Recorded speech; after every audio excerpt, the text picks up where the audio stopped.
Knox is hanging in Kumbaya, all gamers. Kumbaya. That's right, Uh, people. We are in it again. Another next podcast coming at you live. Huge shout out to all the Kumbaya gamers in the chat. I'm joined by the Kumbaya panel. And guys, we are in it for a great show tonight. A bunch of hot topics. We're going to go in on E3 predictions. We're going to talk about some certain big news that happened between two companies, showing some love to each other and showing that, people can put differences aside and they work to better the future. But before we get into that, we got to get into the intros. And first off, coming live from the 405. And he's just trying to talk to the intelligent gamers out there. My brother, K Mega! Ebony and Ivory. Hold on. Oh my God, Which man! which though? Yeah. Yeah, man. Look, it's been a great couple of days. Um, I haven't seen so much scrambling ever this gen like I have on social media. I mean, the change in narrative. We've seen goalpost changes, but boy, this here for every Xbox fan and every gamer fan out there that really doesn't care about that toxic bullshit. It just, oh man, it was just so liberating. But anyway, man, glad to be here as usual.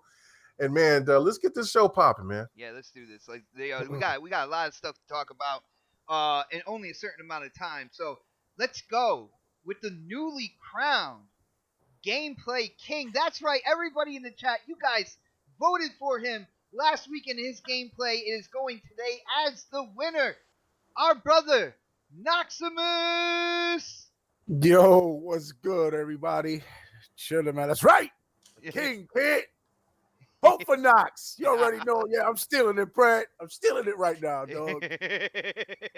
Yo, it's going to be good, man. We got some nice topics, man. We're going to get into this, man. Let's get it.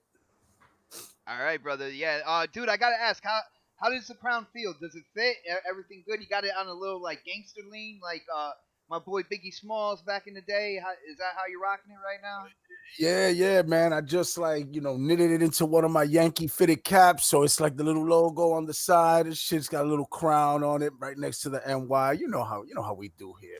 Nice, brother. I can actually picture that right now. And yo, huge shout out to you, by the way, bringing back another video on your channel. And dude, you never disappoint me, man. The introduction to your video is always fire. You always got me cracking up.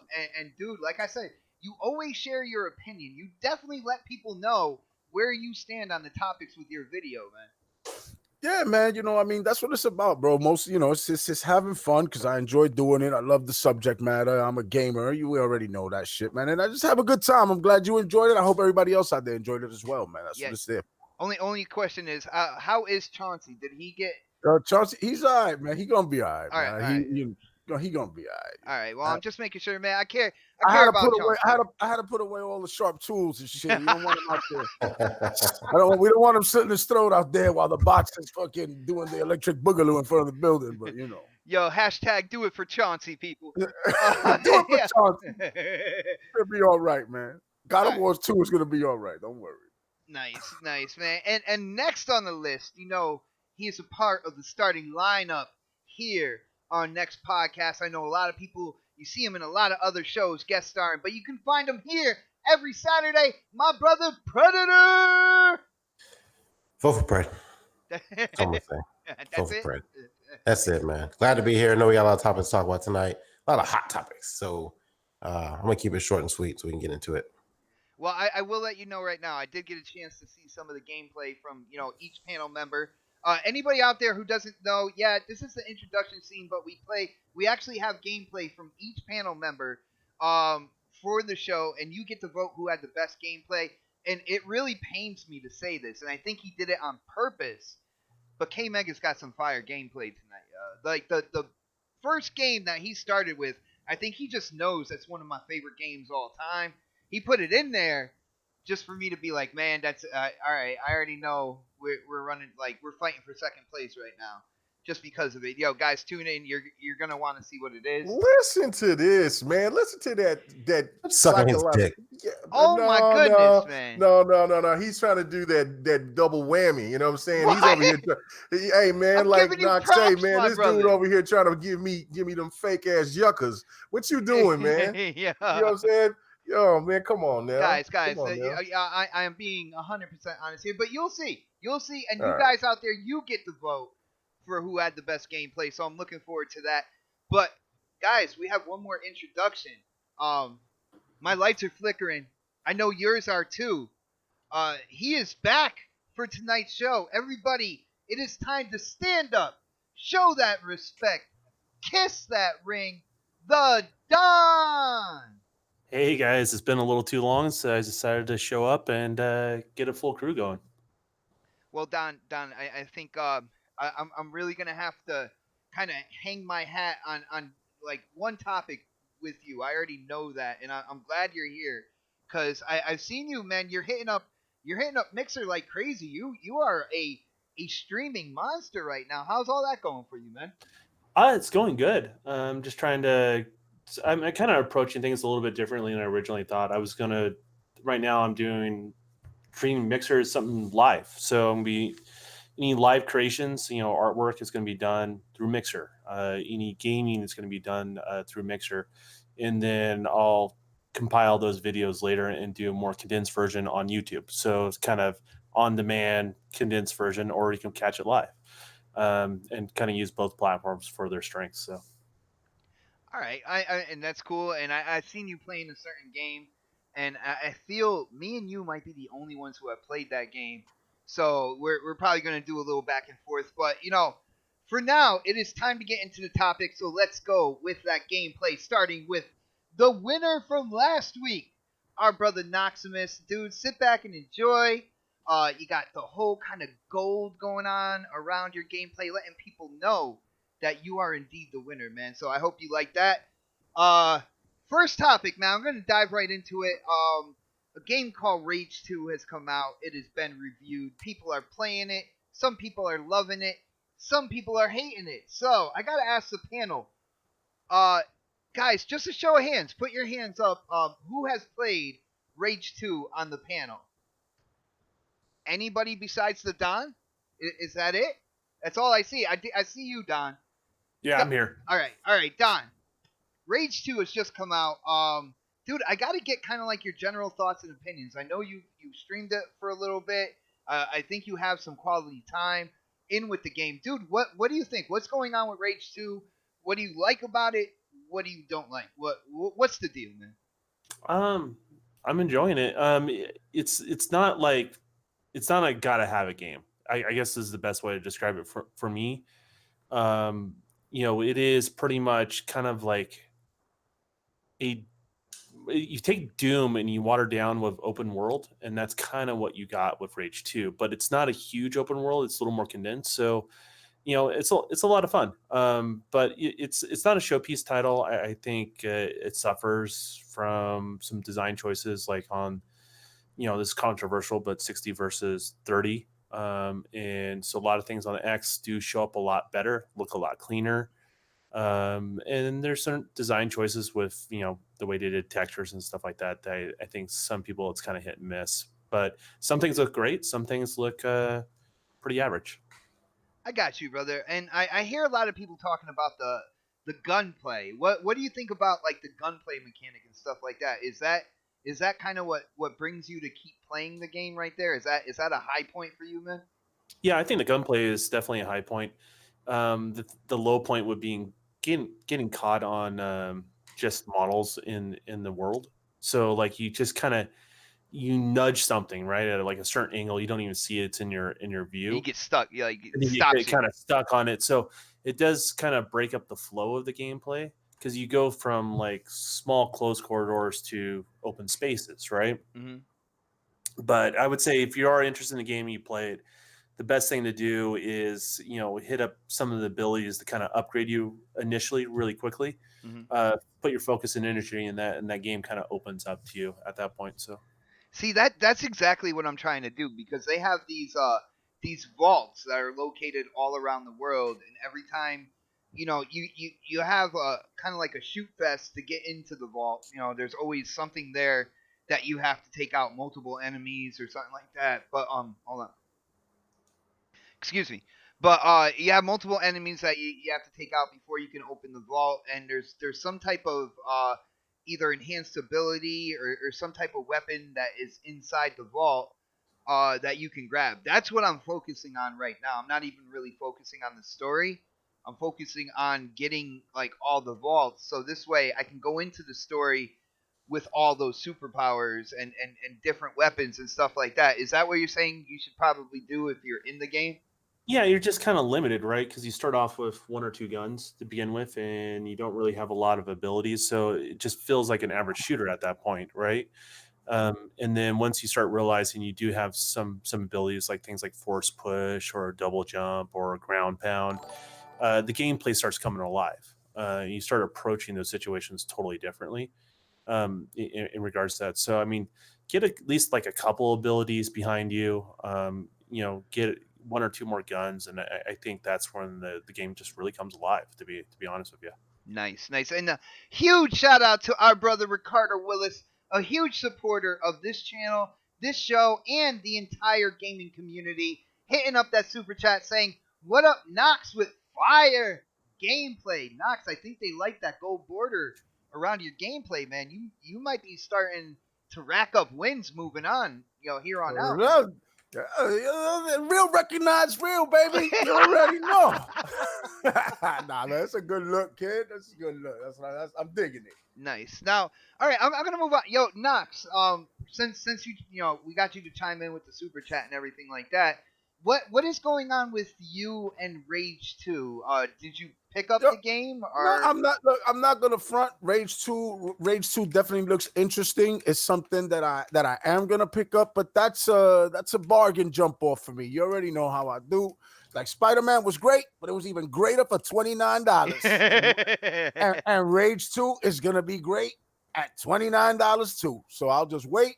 I'll sit here and enjoy my A Plague Tale Innocence, and dude, you're really stuck on that game, man. Yeah, I'm enjoying that, man, and I'm playing between that and Days Gone, so I'm good right now. So I definitely could wait. But Rage 2 definitely looks interesting. I wanna play it and get into it, but that'll be later on down the road.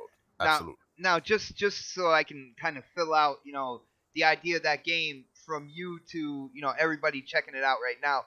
You said it looks interesting. What part of that game looks interesting to you that you're gonna pay the $30, a few weeks down the line or whatnot to get it? It looks like a well done shooter. You know what I mean? I enjoy Doom, right? And I can't wait for Doom Eternal, man. Doom was pretty dope. So and this game, it looks pretty. It looks hot, man. It looks like a good shooter. It looks like it'll be some fun to play. You know what I'm saying? I don't know much about the franchise. I never played Rage 1. I saw that it's on Game Pass. I might check that out. And yeah, bro, it's just it looks cool. All right. Well, I'll let you know. I couldn't get into Rage 1. I don't know. Maybe I just wasn't that type of gamer at that point in time when it came out. I did try it.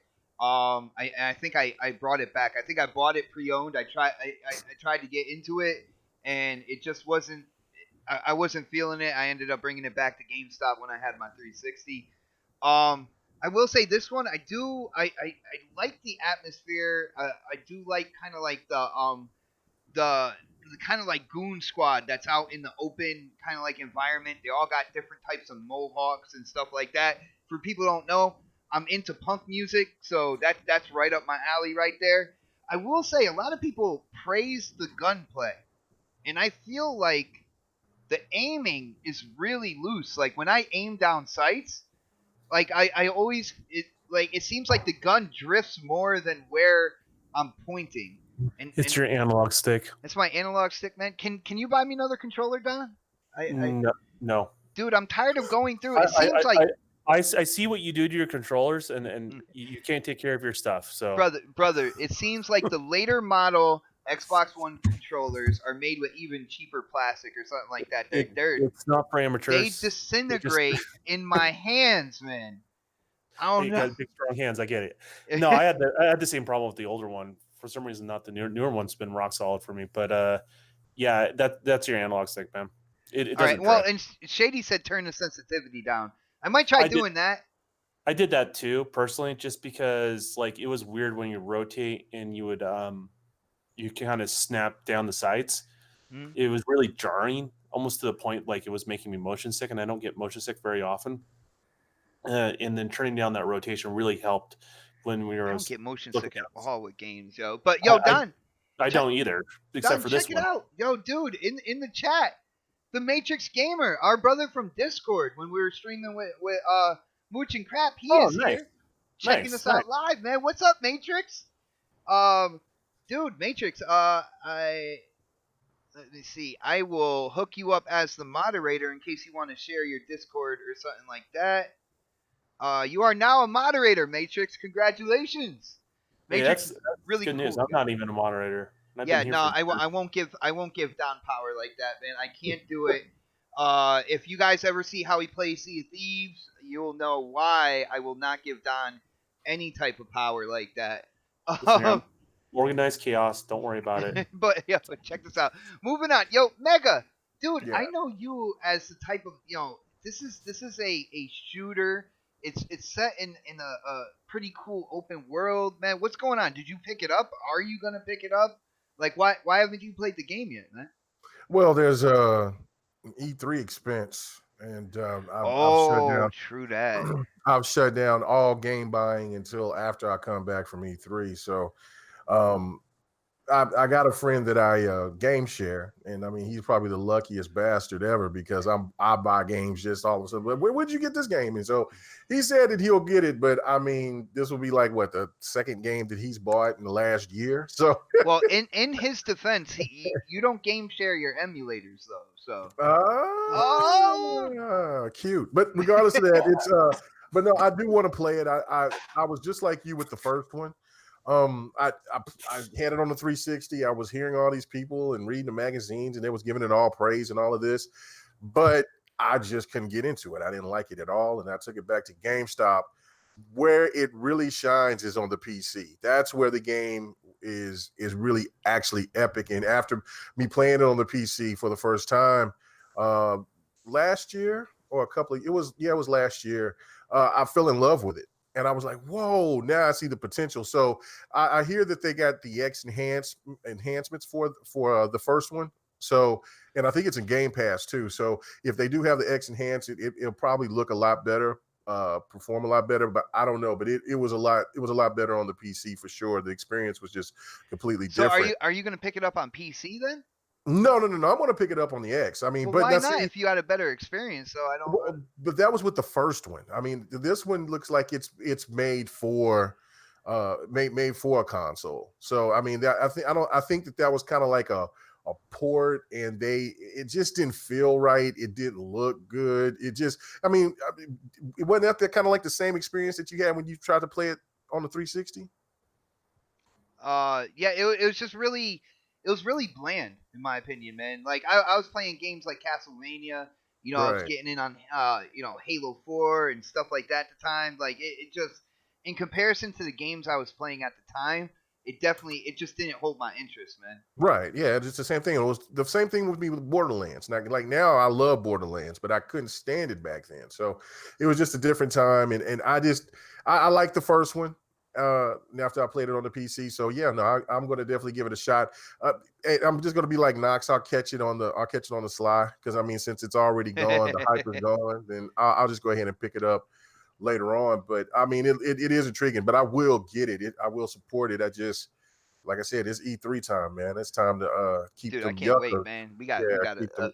few weeks to go, and then we're gonna Gotta get them yuccas up. Gotta get them yuccas up, man. I can't be going out there half stepping, man. People out there be watching. Hell no, you gotta walk with that theme music again.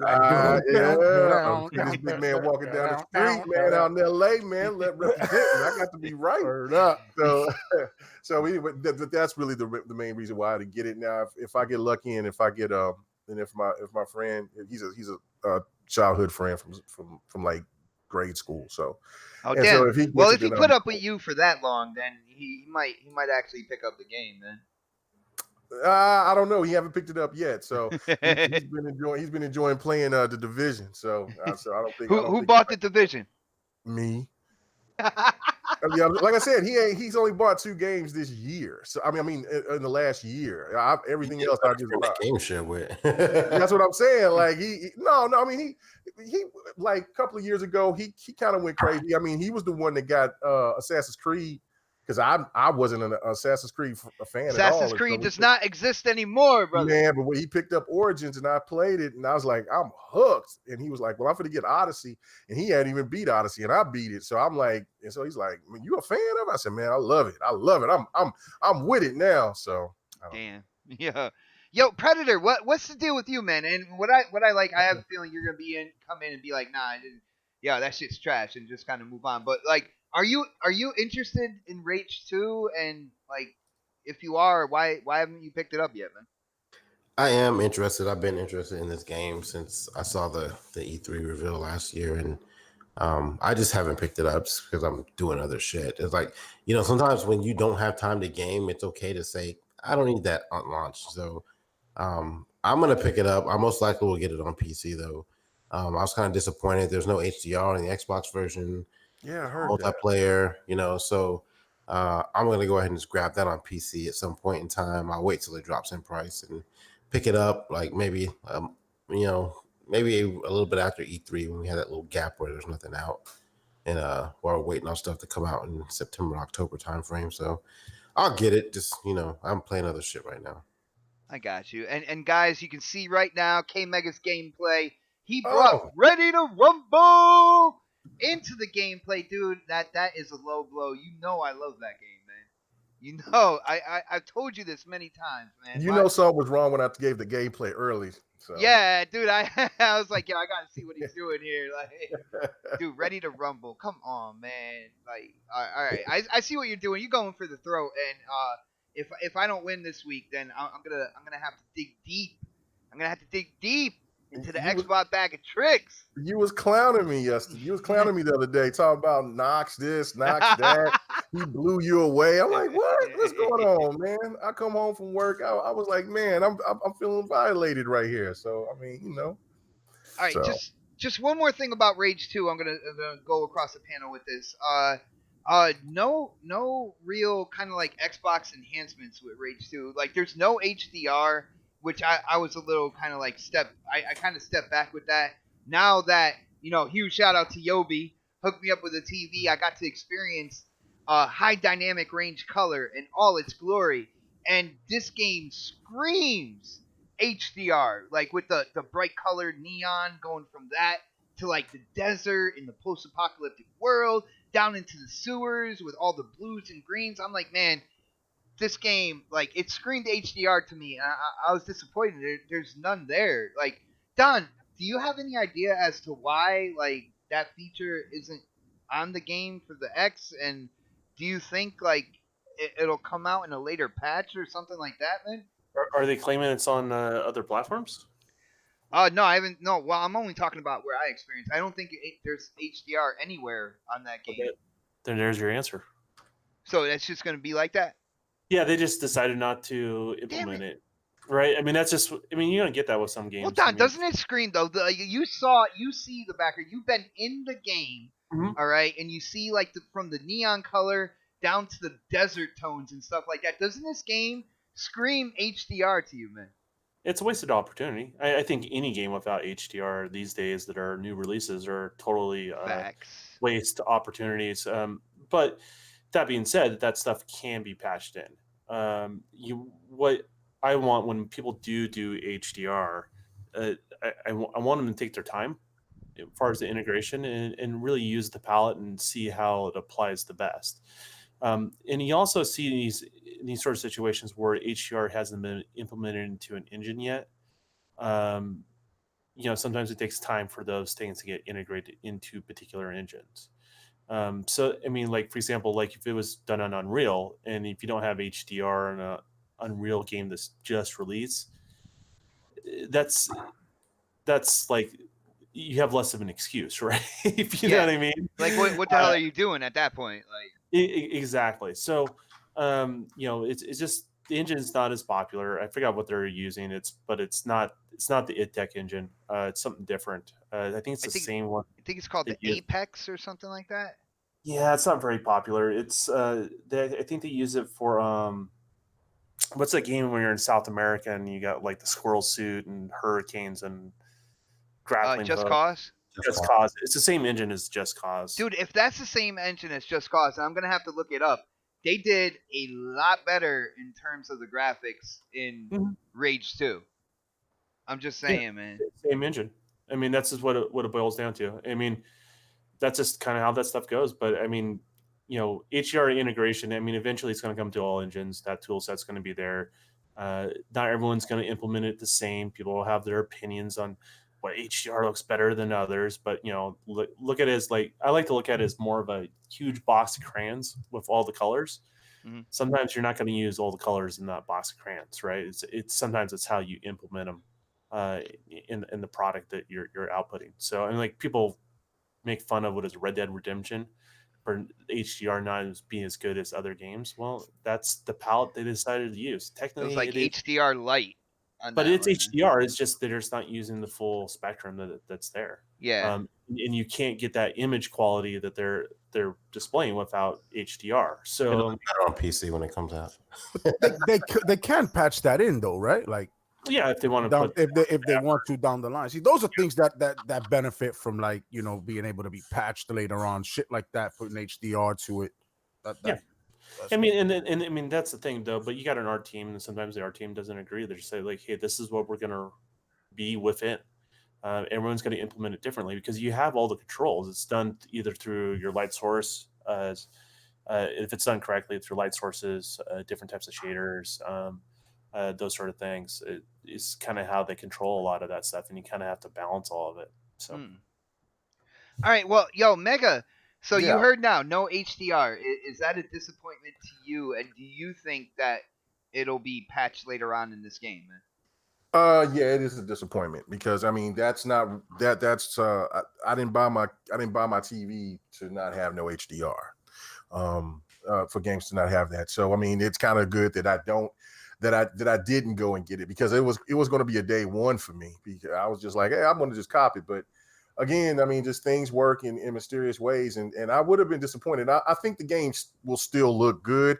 Haven't seen it, in person, but HDR with a game like that, with all like everybody's saying the colors and all of that just screams HDR. So I just Hell yeah. Yeah, so I mean, yeah, no, I'm kind of glad that I skipped it, and hopefully by the time that I'll get it, that they'll implement it in later on. Maybe they're waiting on people to go ahead and cop it, a certain amount of people to get it, and then they'll add a patch on if the game is successful. Oh, who knows? I have no idea. Me neither, man. To me it was kind of mind boggling. Like when I was like, I'm looking at this and I'm waiting for the little HDR tab to pop up when I started the game. I'm like, all right, well, no HDR, and I'm like, damn, man. With the way the color palette is in this game, I was like, I thought that would be a just a no brainer right there. But all right, well, Pred, what do you think about the whole HDR deal? First off, and then we can kind of move on here. It should have been in the game. It's almost a deal breaker for me with the way the game looks. Had it had HDR, because I don't have an HDR monitor on my PC. Had it had HDR, it would have made it an Xbox purchase. Especially if it had multiplayer. Like so, both of those two were the selling points on me to not pick it up. Had it had multiplayer, I would have gone Xbox. But even without the multiplayer, had it had HDR, I would have gone Xbox. But since it doesn't have either one of those, it's definitely a PC buy for me. So. All right, I got you, brother.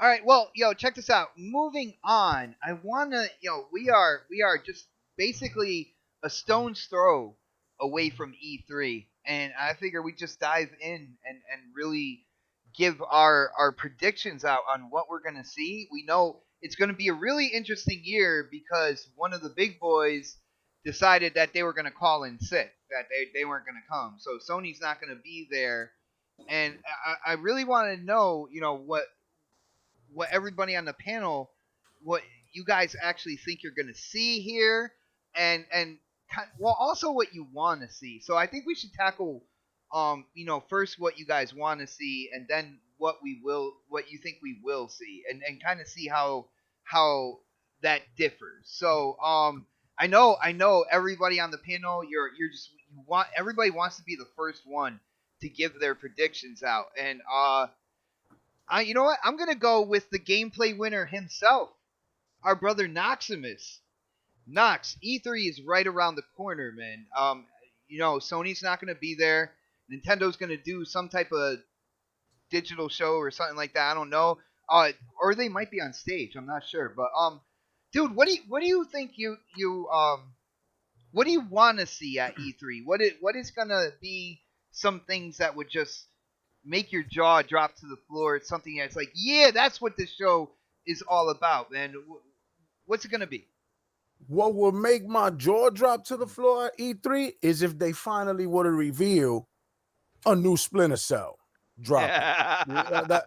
That's what will make my jaw drop. I pretty much been calling that shit since 2014. Yeah, new Splinter Cell. You know what I mean? Like, that's what I really want. Are we gonna really get that? I don't know, but that's what I really would want.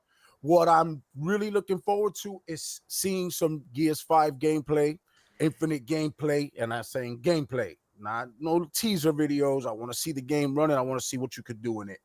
And absolutely, what I'm really attentive to is what the new studio acquisitions are going to be offering and in the future, and they need to really show that at E3. For me, that's something I really want to see. I want to see them shine. I want to see some new IP. You know what I mean? I want to see them make some noise. This is their shit to win or lose, in my opinion. And that's pretty much it, man. I mean, I know they're gonna show games. I know they're gonna show indies. I know they're gonna probably tease the next gen consoles, because they're not gonna really, put out specs or anything like that. I'm not really expecting them to do that. You don't think there's gonna be an unveiling at E3 when it comes to like hardware? I don't think so. I don't think they're gonna. I mean, I think they're gonna tease it. So unveiling that way, it like give us definitive information on it, like how many teraflops the GPU really is and all that. I don't think that's coming. I think that'll be next year. That'll be when it's 6 months away from actual release. That's when they're gonna say that in 2020. You know what I'm saying? Not this year. This year they're gonna tease it. Oh yeah, it's on the horizon. They're gonna do the same shit they did with the X. The power of the. We've been wanting to know, and the people have wanted. Oh, you talk the video with the black, the black screen, and like they're talking. Yeah. Yep, it's gonna be some shit like that. That's what it's gonna be. Wow, dude, you are going against the grain on a lot of people and what they think the E3 is gonna be about in terms of the new hardware. You're going like completely against the grain on a lot of people in the community, right? Oh, that's the beauty of it, right? Opinions, they're like assholes. Everybody got one. Are you sure about that? Well, I hope so, because if you don't, then you got that bag plugged in. I don't know, buddy. Oh no, brother. But nah, man, like that's what I'm really looking forward to, man. Like, just show me some new IPs. Show me what these acquisitions are doing. Show me what Infinite is offering in terms of like gameplay. So see some of that world. See some of that Gears 5. I want to see how they're gonna reinvent the wheel here, because I really want them to. I don't want more of the same with Gears. I love Gears. It's one of my favorite franchises, but I am kind of like, done with the traditional Gears we've been getting. You know what I'm saying? I really want to see this evolve, and I think they're gonna do a good job with it. But I'm anxious to see, man. I really want to see what they're gonna do with it. Yo, So Shady in the chat, man. I gotta say, dude, you are a gamer after my own heart, because just the pure gamer in me and what I like, it's like, yeah, show me Halo, I'm good. Like that show me Halo Infinite, and I'm gonna be like, yo, this show was tremendous. Especially if I have a feeling I'm gonna like it, but the new direction, everything like that, if they go into detail exactly where they're going with this game, how they're laying it out there in terms of story and stuff like that, I'm set right there, man. Yeah, that's absolutely what I want to see too. You know what I mean? Like I said, I want to see some gameplay, some infinite gameplay. I really do. I want to see what it's. I would love for them to. Oh my god, bro! Every time all I picture is Destiny with a Halo coat of paint on it, and that shit is like, damn. Oh no, you Yeah. did it, yo. You weren't. I don't think you were in the panel like on in the hangout yet, but Don was like, if I hear anything in in I'm terms already out. in terms already of out. Halo and Destiny, I'm out of here. Yeah. Or could you imagine, them also announcing like some Destiny 3 stuff on Microsoft stage? We don't know if they Dude. still got this exclusivity stuff They with don't. Sony. They're not with Activision. That's what I'm saying. They're not with It was an Activision. Activision deal, so technically they don't really have a deal in place Yeah, anymore. but put show me something right there, some Destiny 3 or something like that at E3, and then cross-platform progression with it. That'll be killer right there. But one can dream, man. Brother, with you saying Destiny 3, it just sounds like you're catering to the host right now, right? You know what I'm saying? Because I am one of the few and one of the proud Destiny players that's out here in this gaming community. And dude, I would love to see that on Xbox's stage, man. Damn, that is a Yeah. great point, yeah. Well, we just might. All right, I don't see why not. all right, and guys, while we're talking about it, I know I picked Knox, but if there's anything he says that the rest of the panel you guys want to chime in on, this is more of a laid back section of the podcast where we can just basically talk amongst ourselves and stuff. Even though we got over 100 people watching right now, huge shout out to everybody supporting this show and this channel. Thank you guys so much. Next on the list, let's go to the man himself, the man who's a part of the starting lineup here, Predator. I want to hear your predictions, man. What you want to see? What would make your jaw drop if they announced it or if they showed it? And of course, what do you think you're gonna see for this year's E3, man? Let's see. I think we're gonna get the normal shit we've kind of expected. Microsoft kind of shows its hand sometimes a bit early. I do have like this off the cuff ideal about what I think they have a lot more to show than what we've kind of heard rumors about so far. Just because they announced this whole partnership thing with the cloud thing.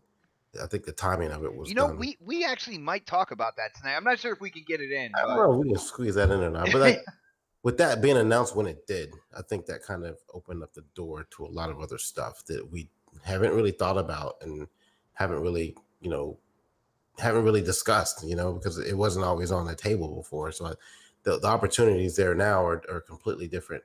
And I know it's just, I'll save that part for later because I know we're going to talk about that later. But so for me, I'm really looking forward to seeing the Halo stuff.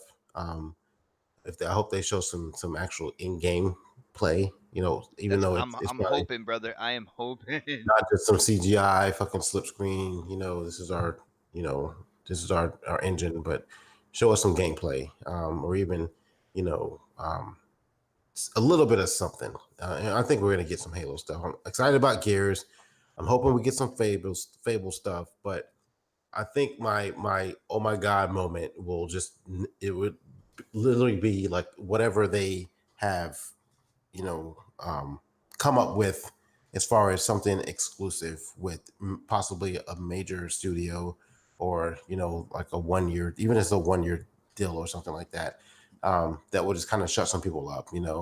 I want new IPs. 1 year deals don't shut anybody up. We saw that with they Tomb don't, Raider, but we don't. But the thing is, typically when they do that, we don't know it's a 1 year deal at the time. We always assume that it is, or we don't know any better. So give us something that's going to be exclusive to Microsoft that's basically being done by another team. Even if it's a 1 year deal, that's fine. It's going to sell consoles and sell systems. I'm also, even though this is more of a hardware topic, I'm looking forward to seeing them announce like if they're going to announce that the consoles coming out now, show us like a Gears custom console, because we haven't had a custom console in a while. And I would love to see that, just because I know they did really good with the last Gears console and the controller, and I'm looking forward to trading in my daughter's S for a new X, so I can get that one. So that's, it's more of a hardware thing. I like to see that too. But for me, like, the Fable, Halo stuff, obviously we'll get that eventually. But I'm really looking forward to a new, unheard of, never seen before franchise that takes use of all the power of the X and what they have going forward. But I think there's some partnership stuff going to be mixed in there, whether it's with like, um, with some company. I can't name it. There's something like that going to be in there somewhere. Okay. But I really want this I really want this E3 to be about the games, specifically the games we've never seen or ever heard of before. All right. Now, and you heard what Knox said about kind of like just teasing the Anaconda and the Lockhart and not really going in and giving information. Do you think it's going to go that way, or do you think that we're going to get an unveiling, like a true unveiling for next year's system, man?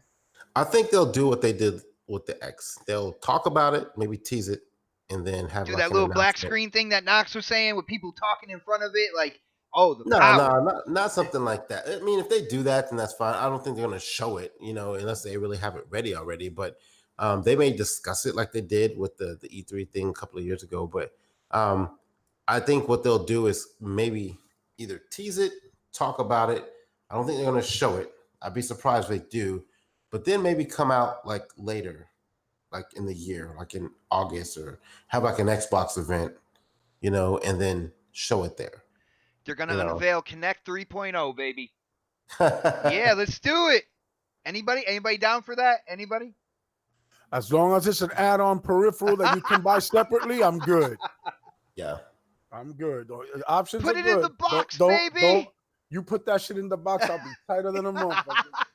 So you can buy it separately, but you also have to buy a special cord separately and a power cord separately so you can run it on your system. I mean, if they want to do that foolishness, they can, as long as they don't obligate me to buy it with the console. I'm good. Oh, wow. Well, Don, you chimed in, man. I really want to hear from you as well. You heard, I think Knox really kicked it off with the whole, they're just going to tease the Anaconda and stuff like that. And I feel if that happens, I'm not saying, like, I feel like that it's going to happen that way or it's not.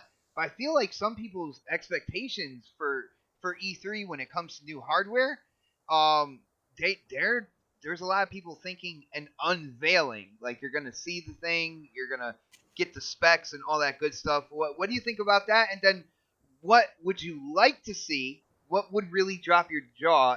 And then what do you think you're gonna see this year at E3, man?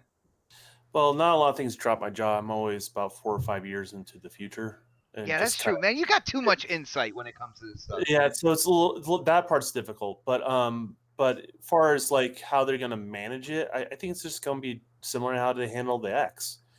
It allows them to show with confidence they have the most powerful system, if that's the case going forward.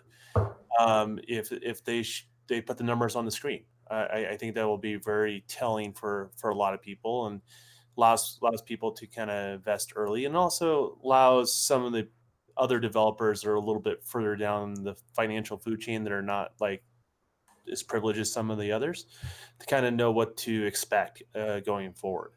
Did you say expect? Expect. I like what you did there, man, because it works.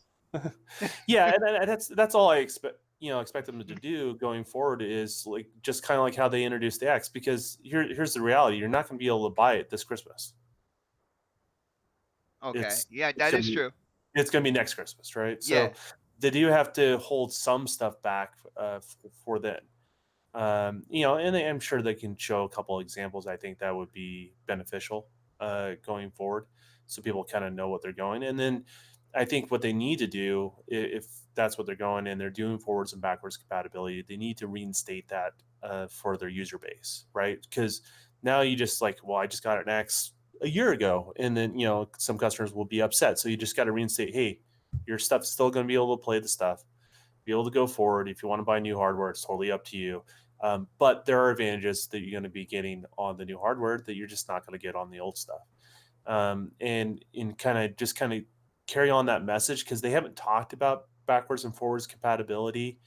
Your someone buying an Elite controller worrying about spending $150 on an Elite controller and it's not going to be able to be used on the next console. So I think they need to reinstate that. They need to be a little bit more clear about that, because these are the times where like everybody kind of repeats everything they say.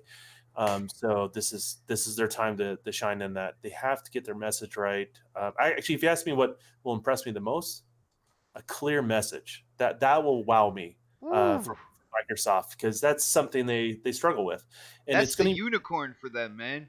Like, and it's even harder for them now, because now they're trying to reach to a wider audience, right? Like you have your core gamers, like the people that tune into our shows, but you also have people that are a little more casual, and they're just trying to get them to game more. And whatever that means is getting it on an S, getting it on a base model, getting on the new consoles. Streaming is part of that equation too.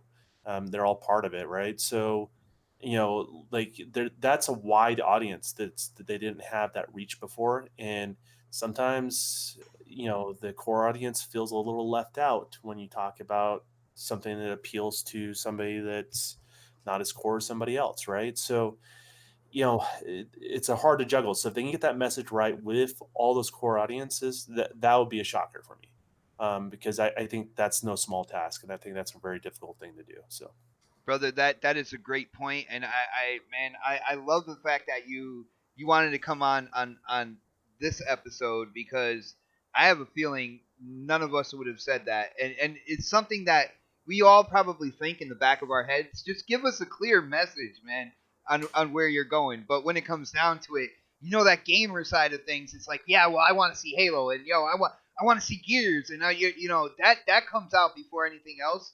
But that is a great point, and I think everybody on the panel, I think we could definitely agree that's something we definitely want to see from Xbox this year. I Is mean, it's like, I know I'm going to get Gears. I know I'm going to get Halo. Those are my favorite franchises out of all the consoles out there. Like, so, of course I'm going to be excited for those, but I'm also expecting those. You know what I mean? yeah, This is something I'm not expecting them to do. And they're getting better in their messaging, I think, as they mature, but they're also tackling a lot more than they ever have. So, I mean, that's just, they're tackling more than any other company. mm, That's a challenge. That's difficult. So, nice, brother, and we are moving on. Yo, Mega, I gave you a chance to get a couple sips of any type of sauce you might be drinking on right now. You heard everybody come in with their thoughts, their opinions. Dude, I gotta bring it to you, brother, man. Like, Yeah, what? I'm over here playing this Mortal Kombat while you. Yo, put the controller down, man. We're having a show here. Come Listen, man, multitask. dude, Nigga, you getting all high pitched on me, man. Like, yeah, brother. What would drop your jaw at E3 for something you want to see? Something you want to see there. But then I also want to hear about what you think we're gonna see. And I'm actually really shocked here that when it comes to the panel so far, when it comes to the Anaconda and the Lockhart, everybody is saying a tease here, which I do remember back in the day. I was saying, it doesn't really make sense for them to unveil everything at this E3, because it doesn't come out until supposedly holiday of 2020. So, but I want to hear what you think about that as well, man. Well, first off, let me just start off with the consoles. I think they're going to do it just like they did with the X, because if you remember, it came out a year later. Um, which gives people plenty of time. They'll give a price point, all of that, so people can be ready, and then they'll definitely talk about the xCloud. They have the stage to themselves. There's nobody that has time to that has the time that will come behind them to take their time. They have that night all to themselves pretty Yeah. much. So they can take as long as they want to. And I have to agree with Don. Definitely the messaging has to be right. But the one thing I want to add with that is that whatever the message is going to be firm about it. Once you start getting grilled from the media Stick and with the things like that, guns, man. stick to your guns. Have your vision, keep it, don't sway.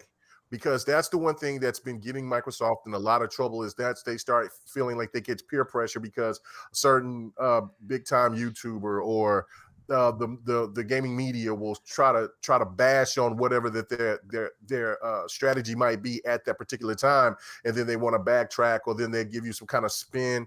Just stick to your guns. There is no need to try to appease everybody, because you won't. Because I guarantee you, right after that show is over, doesn't matter how great it will be or how bad it will be, there will be still somebody that will say it's trash.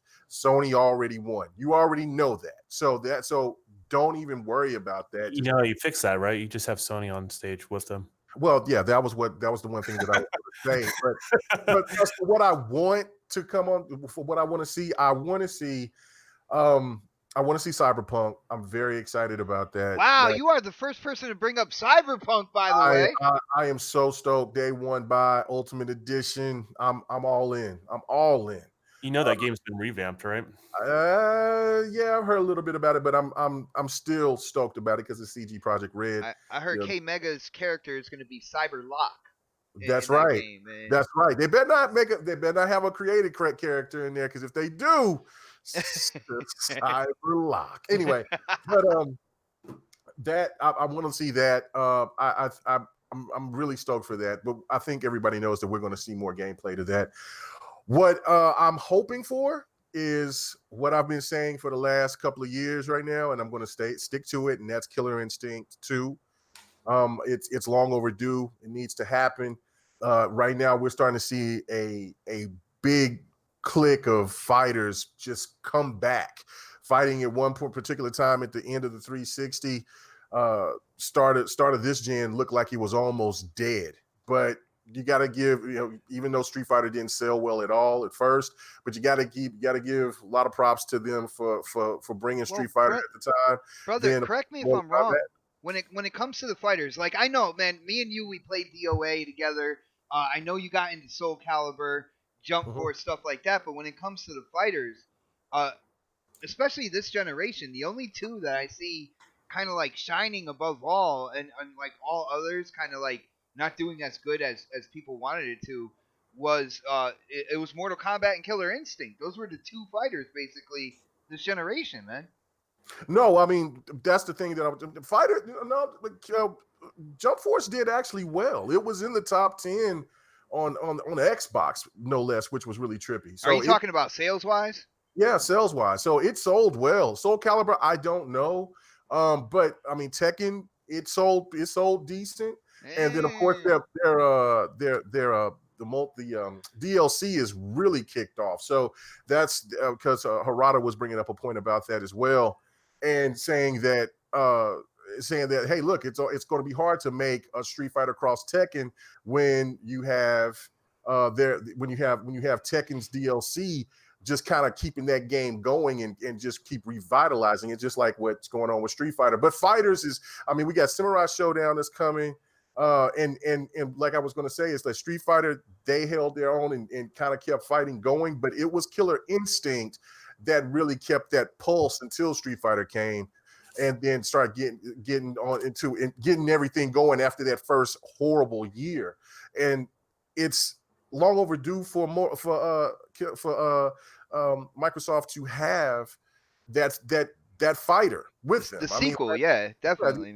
It's long overdue. It was a great fighter. It's still a great fighter. You bring that, and with the visuals of what we see from what NetherRealm has brought with Mortal Kombat and with Injustice, like, I mean, the sky's the limit, man. So I definitely want to see that. And then another Wish Upon a Star game is Rise 2. I still want to. I want to see that. I would like to hear that when they introduce those out of those 3 studios they're supposed to be getting, Crytek might be one of them, and then they have the license to kind of let us know that there will be another Rise. I mean, I know that's pie in the sky, but that is something that I'm excited to see. And then the last thing is that I would like to hear some kind of announcement of NCAA college football. Dude, I heard you talking about this last night on GRG, man. Yeah, because they're having the Title IX situation that's going on with the with college and about paying the players and things like that and having the likeness. They're sing another tune and want to change it up and maybe start letting these athletes start getting some kind of compensation, which definitely opens the floodgates for NCAA football to be the first thing to drop, and then of course that would mean that college basketball would come, and then I think that would be huge.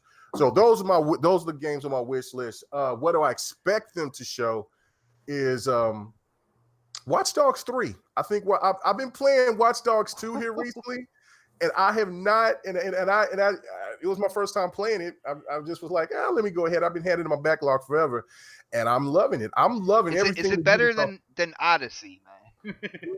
No, it's not better than Odyssey. I mean, I've only put in about maybe 10 hours into this, and I like what I'm playing, but it's another massive big game. So I'm like, okay, but there's still a lot more game left for me to sink my teeth into to say that. But Odyssey I put in over 300 hours into that game. Dude, every time I see you online, man, that's what you're playing. You're playing Odyssey for like I don't know how long, man. I played it for a while, man. It's the damn game that never ends. It never ends. Long. Don's playing it himself. I think Don's trying to beat it himself. I finished it. I'm done. Oh, you done? Are you going back to play some DLC or whatever? No, I'm done. I'm done. That DLC is just straight up trolling at that point. I'm like, after putting that many hours, it's so big, man. It's bigger than The Witcher 3 by far, but it is kind of like, damn, I had to take a break. It was like Red Dead. Like once these really big games and you beat them, I got to take a break from just playing anything. So, but yeah, I mean it's great. But the one thing about I think Watch Dogs 3 is going to be shown. I think because Ubisoft said that they were going to show 3. There was going to be like 3 to 4 new titles that they're going to bring. I think Splinter Cell is going to be shown because really Xbox is going to be the only show in town to show off a lot of games. So I think that maybe one of those 2 games will be shown at on Microsoft stage. Of course, we're going to have Halo and we're going to have Gears. I'm really excited about that. But another game that a lot of people haven't been mentioning and talking about, but it's that Ninja Theory game. That game is going to get shown because that game is almost ready to go. And so I'm looking for. That's that new IP that I think a lot of people's been waiting to see. We'll see Battletoads. We'll see Ori. I'm pretty sure that we'll definitely get that Forza DLC. And I'm pretty sure that they'll do one of those things where like, hey, it's ready to go right after you leave the show, after we start watching the show. So then that's dude, they should do that with the Forza DLC. Then like be like, right. Yeah, that's ready to go. Right, jump in now. Yeah, and so then you'll get that, and then I think that there'll be a couple of more surprises. I still don't know what's going on with Fable, but. I do think that the initiative is going to be there to show something, or at least talk about what they're making. I think that the Xbox staff has been listening to people and may go a little bit further by giving a little bit more than what they usually have been. I mean, this is all speculation, but I think that they'll have the initiative on stage because I mean they have so much talent. I've just seen that they added somebody else.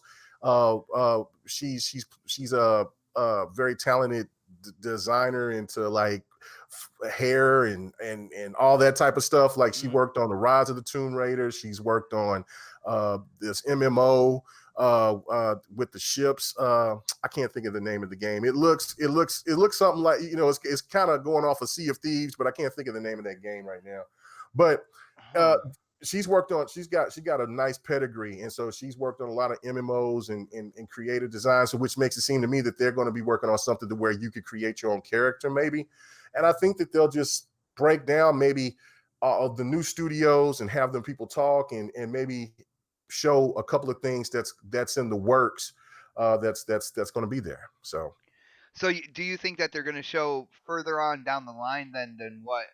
I think that they're gonna release they're gonna come out and say a couple of things more than what they have been, because they've been so tight-lipped, and I think that's the reason, because they haven't really had anything to show that's really to come out, that's been ready to just drop and to come out. Then of course they've had the issues with Crackdown. So I think now everything is set in place. They're ready to go. They're going to show the new consoles. It wouldn't make any sense to wait at another time show it now, get everybody just mind blown just about what they're going to do with the Anaconda and Lockhart, X Cloud, and then kill everybody with new stuff. Just show new stuff, and then of course in the show with maybe Halo or with Fable or with Gears 5. I think maybe Gears. Maybe Gears might be the first game to be shown because everybody knows that game is just right around the corner. So, dude, is it wrong? Is it wrong for me to say that out of all the Gears, right? I gotta say, before its release, I'm probably the most interested in this one to see what the hell is going on, what they're doing. They're talking like 20 times bigger in terms of map size and everything like that. Is it wrong that like I'm probably more interested and more hyped to see this Gears than just about any other Gears that has come out yet? yeah, no, I'm the same way. I mean, I'm not really been into the Gears Online until just 4, and I played quite a bit. I'm still a novice at it. I mean, there's people that's way more better than me at the game, but I really enjoyed it. I didn't enjoy the other multiplayer, so I'm looking forward to see what they're going to do with their horde mode, what new crazy weapons they're going to have for the multiplayer, and then just because that's something that we haven't even seen. We just seen clips of the story.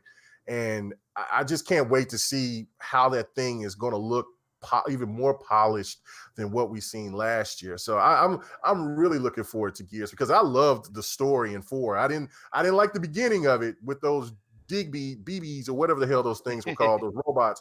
But then after that, once it kicked off, got off of that Dude, stage. I think everything was people rolling. made way too big a deal out of the robots in the beginning, like 1, 2 levels or whatnot, because every other once you went through that, then kind of like the shit hit the fan, and the creatures started coming up, and everything got crazy after that. So to me, the robots weren't really that big of a deal. It was like what No, one level, man. I think it just threw it off. Like if they, I'm not saying that was wrong. I agree with you to a certain point, but it just kind of threw me off because I was expecting to see something different than just fighting robots in the beginning. And I'm like, well, whoa, where is this going? And if somebody is new to Gears or whatever, then I think that might have turned them off because to me, that was the most boring part of the game was the very beginning, right after you've seen this epic ass tornado and this storm and all of that. And then you're over here fighting robots for about 2 hours. And then you get on into the nitty gritty of what's really going on the meat of the story in my opinion. But I'm still excited about it. I think it's gonna be great. I think a lot of people are gonna come out more excited about Gears than Halo at this particular time. But I could be completely wrong because if they show this new engine and they show some actual gameplay from that, I don't know. Play testing Halo since January.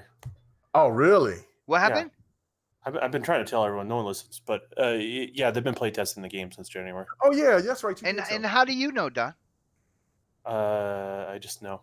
Dude,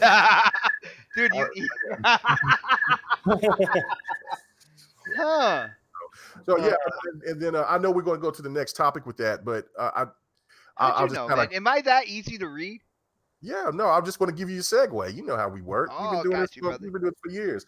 True. And then the big kabooyah is that they're going to be some kind of song. There's probably be Sean Layton walk out there.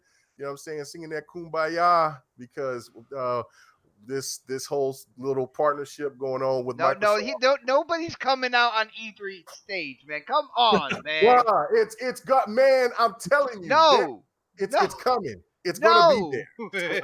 Man, it's gonna be there. I mean, you cannot. Let Kimmiga have his passion. No, right. Let him have his that's passion. not happening, bro. It's just all into the whole. It fits perfectly for the Microsoft narrative. It's like, look, we have been all about the kumbaya, and some of you guys didn't like it, but now Sony's about that kumbaya. Nintendo's already been on our, you know what I'm saying, been on our bandwagon. So it's just. Have you guys seen the candles I put in the DM? Yeah, I did. That was beautiful, man. That was beautiful. Yeah. Well, dude, we have a couple more things to cover when it comes to E3. A couple things that I thought were interesting because there's a rumor going around about Grand Theft Auto 6 saying that it will be unveiled at E3. And I saw, I don't think anybody on the panel really kind of put that in on their predictions or whatnot. I've been seeing, more and more gaming media stuff like that writing articles saying that, this could very well be unveiled at E3, but these are the same places that are also reporting on the rumor that there is possibly some timed exclusivity when it comes to this game, that possibly it comes out a month early on the Sony's PlayStation platform. So I'm looking at both these articles. I'm like, well, to me, it's got to be an either or here. Like either if they're going to show it off on E3, and the only place for them really to do that would be on Xbox's stage, or it's a timed exclusive, and you're not going to see anything about that. Maybe until like the PlayStation experience or something like that. So I wanted to see what you guys are thinking about this. We haven't heard from Predator in a while, so I want to ask you, Pred, do you think GTA 6? First off, do you think that it's been in development long enough that it's about to be unveiled? And what do you think, man? Is it an either or scenario? Do you think we're gonna see it unveiled at E3? And the only stage I could see that in would be Xboxes, man. What are your thoughts? Man, you start adding in all the actual. It's a good question, right? I could see them doing what they did with the last GTA. Was it 5? Where, let's put it this way: if they're smart, business sense wise, right? Release it now, right at the end of the generation, and do the same fucking thing they did last generation. They had it out in the 360. They relaunched it when the new consoles came out, and that's what made that game so popular, right? Like that's why it was always in the top 5, in the NPD sales, because not only did people buy the 360 version, they bought the fucking Xbox One version. They bought the PlayStation 3 version, the PlayStation 4 version. So like they bought it twice, And so if they're smart, they'd release it now, and then next year re-release it again. Re-release it. Oh damn, dude! It's like they did before, And I know that there's some stipulations there because we have backwards compatibility now. We have other stuff, but like, but if I'm trying to make money off the shit, that's how I would do it. I would release it now, get it out, patch it up until I got it ready, and then when the new consoles came out, boom, push it out to whatever new resolution is going to be the popular thing at the time. Because everybody loved that game, and everyone's gonna buy it. Like, yo, honestly, Pred, check this out. So Shady in the chat said actually thrice when you put PC into the mix as well, so they would launch it 3 times, man. Yeah, I mean, like the PC guys would just buy a new fucking graphics card or something like that. But for us console players, like we would basically buy a new console, and then we turn around and buy that game, and then make the game transfers, make it like seamless, like you just transfer your fucking shit over and I have to do it again. And so like if I was them, that's how I would do it. But I don't know about the whole revealing it on Microsoft stage thing, like or having the exclusivity to Sony. Unless, I mean, they had Red Dead, so I'm not saying it's not possible, but well, it wasn't this year. It wasn't the game exclusive for a month though, and people are rumoring that that's Sony, man. That's how they do. That's the shit they would do. Like honestly, like they have. Look at it this way. Again, business hat, right? Sony's not really releasing any games this year, so why not get the biggest blockbuster they can get, make it exclusive for a month, get the money off of it, and then we get it on Xbox, because they have nothing. They have nothing really to play this year. Like, I mean, like, knock that shit out. Get those consoles sold. Make that as that custom GTA 5 console. The kids will buy that shit. I mean, again, business do it for the kids. That's what I would do. I'll be like, let's lock this shit up for a month. We'll throw over the fucking 3 million yuckers, whatever it's gonna be, to get that shit. And yo, Knox, can you tell Pred there's no R in yuckers? Yuckers. I'm sorry, I'm texting. They did say yuckers. Yeah. Oh, Princeton ass having I have 5 degrees, bitch. Ooh. That Shut up. I was just gonna say, man, he made it sound like some sort of jam. I know. It did sound like it's some jam, didn't it? Do you want some yuckers? Yuckers, simply strawberry. Is Yeah. that the Oh, stuff where shit. the peanut butter's pre-mixed with the jelly? Yo, Oh, Fred, yeah. I didn't expect it to snowball into that, brother. My No, bad. talk proper today. So I think what GTA should do is, of course, they should launch it with, I would say maybe two separate launches. This gen and maybe next gen. They might So work it out. you're estimating a dual launch, but with separate variations of time, is what you're saying. I mean, it worked, right? Did it not work? I mean, come on, let's be real. Did that shit not work? Yeah, no, it did, man. I bought both of them. It's like for like the fucking 5 years, right? So like, Brother, I bought both of them. I am not gonna lie. I was there launch day on the 360, and then when I got my Xbox One, I was like, damn, I need GTA on here as well. Like, yeah, I did it, man. I don't know, yo. I want to hear what the Don says about this because we were talking about this a little bit like off air when it comes to GTA, and I think I think you're very opinionated on this topic, man. So what do you think? Is it going to be shown at E3? And if it is, where else besides like the Xbox stage? And what do you think about the whole exclusive nature when it comes to like getting the game like maybe a month earlier on PlayStation before it goes to Xbox or whatnot? And Rockstar doesn't care about E3. So they're not going to do it at all. No, they never have. I mean, name one time that they actually showed their game Dude, at I E3. can't remember the unveiling at GTA 5. I don't know if it's because I smoked a lot of weed No, in the past or... they may have. I just don't remember them ever doing it. So I just don't think they're kind of one of the few companies that's like, yeah, we just do our own thing and we announce things when we want to, and it becomes a big event. So I just don't see that being an E3 announcement. All right, hold on. SMF Vengeance, man. When you brought up Midnight Club in the chat, I was like, you know what?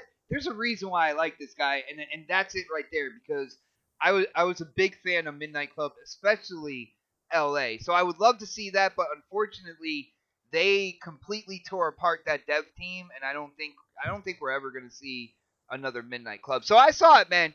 So I saw it, and I know what game you were talking about. All right, don't get upset in the chat. I heard you loud and clear, brother. But but my bad, Don. Go ahead. So no, I mean, have they had a history of showing up to E3? Dude, I can't remember. Does anybody remember where they unveiled GTA 5?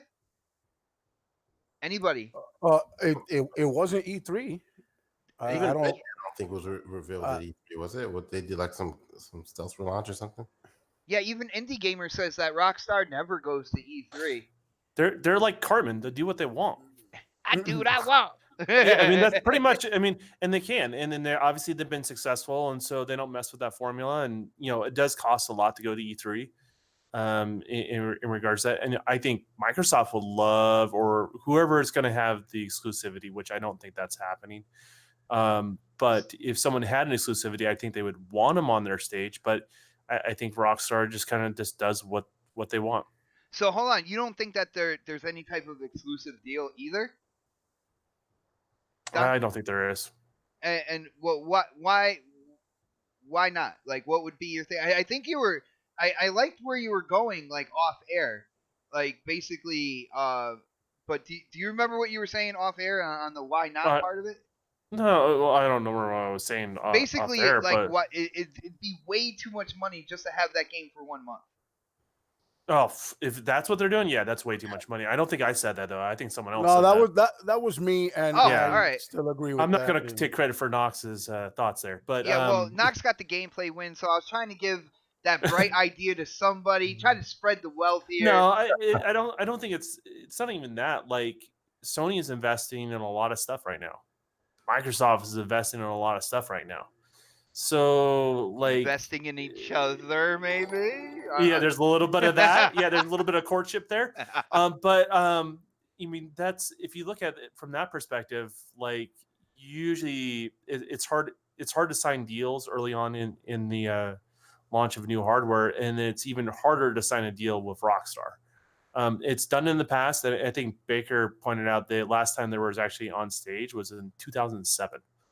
So it gives you a little bit of how long they have been since they've been on stage. So, I mean, they just do what they want as far as that's concerned. I just don't think there's any cloud to that. I think there's better stuff on the horizon for everybody, to be honest with you. I like that whole idea. I like the attitude of Rockstar just does whatever they want. Speaking of doing whatever they want, Jedno Florestal in the chat decided that they wanted to hit up the super chat. Thank you, my brother. Basically stating that Rockstar has always released GTA info over YouTube. That's a great point, and that's probably why I don't remember a specific venue where they kind of like showed off the game, because it was never there. It was always like on YouTube or something like that. So thank you, brother, for supporting the channel, supporting the show with that super chat. I really do appreciate it. Knox. All right, now I'm going to the man who really was going in off air about that. And dude, it's going to be interesting to hear your opinions on this. Now, E3, all right, we're validating that Rockstar hasn't shown up there to show a GTA or whatnot, but people are reporting, they're saying that you're going to see it there. I think Rockstar is going to be there in some capacity this year. What do you think? Are they going to show it at E3? What's your deal, man? Nah, like I said, I doubt it. I doubt it that they're gonna show it at But E3. then why would they be there though? I don't. If they're there, maybe they'll surprise people with something like Bully or something like that. You know what I mean? If they were to bring back one of those type of classic franchises, or a new Max Payne, or something to that effect. You know what I'm saying? It's not gonna be GTA 6. That shit sells itself. They don't need to. I'm serious. They don't really need to. Like I said, like Sony having a month exclusivity, that shit ain't happening either, bro. Number one, Sony will have to pay out the yin yang to get that deal signed. You know what I'm saying? And They have to I give their doubt that. firstborn all the way down the line, man. Yeah, bro. And I doubt Rockstar. You know, you're not gonna piss off Xbox fans by doing that, bro. Like they'll go livid if Sony were to get the game a month earlier. You know what I'm saying? Like that'll just be crazy. I don't see Rockstar doing that. You know what I mean? If anything, what Sony may have is another greatness awaits at the end of the commercial deal in place. You know what I'm saying? But Microsoft could get that as well. You know, I doubt that they're going to be there. You know, unveiling GTA 6. But you never know. You never know. Anything is possible. I doubt it though. And I would Knox, like you're it starting better. to sound PC like the Don over here. Like I doubt it's gonna be, but you never know. Like I mean, you never know, because anything is possible, right? But I think it like would Kevin be. Garnett, then. I think it would be more. I think it would be more of a shocking factor of, have more shock value if you bring something like Bully out. You know what I'm saying? Or And they're announce working it. on that as well. So that's been confirmed as well, that they are working on Bully. Yeah, you They've see, been like working that. on Bully for like 8 years, though, man. Yeah, No, it's been on the drawing table. No, they're actually working on it now. I don't know how long they've been working on it, but they actually officially are working on it now. Yeah, that would be something dope. If they were to do something like that to build a buzz for it and get the word out there and all that. Yeah. Preg got a good idea as far as the whole, double dipping, but with backwards compatibility, that kind of makes it a thing. You know what I mean? Because they can release it next year when the new consoles both drop and have it go across the board. Have it Xbox One, PS4, PS5, Xbox Next. You know what I'm saying? And just fucking drop the bomb, kill it. You still gonna sell all them games, with the forward compatibility and all that shit too.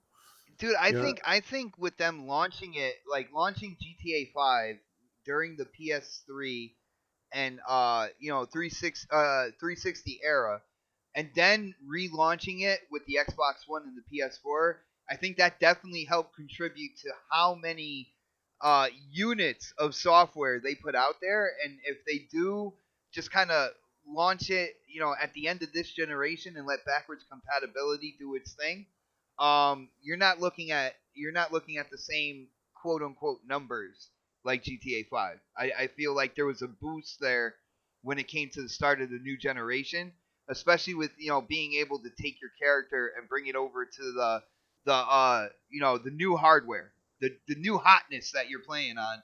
I think that boosted sales, even though for some rhyme or reason, man, like still people are buying this game. I don't know what's going on, how it stays on the top of the charts, because you would figure everybody in the world and their grandmother like has a copy of this game already, but it's still What they do selling. is they go to GameStop, they buy it, and then they go dump it in the garbage, and then they go buy another one. It's like they're trained to do that. Like, let me Yeah, get GTA 5. they don't even trade it in. They're just like, oh, I misplaced it. I just have to buy another copy. No big deal. Dude, I think so, man. I have no idea how this I thing. mean, I'm not ragging on their success, and more. Dude, but it is kind of success for them. incredible. It is amazing. There's no other precedent in the industry like it. No, not at all, man. I mean, they're the exception. Minecraft's the exception in Fortnite. I mean, Well, and then with Minecraft and Fortnite, we can all be honest here. The longevity on those games, I do like Minecraft. You guys know that. The longevity of those games, though, it captured the attention of the children, and children like to this day are killing it on Minecraft and Fortnite, and they're just gonna be there for like ever playing those games.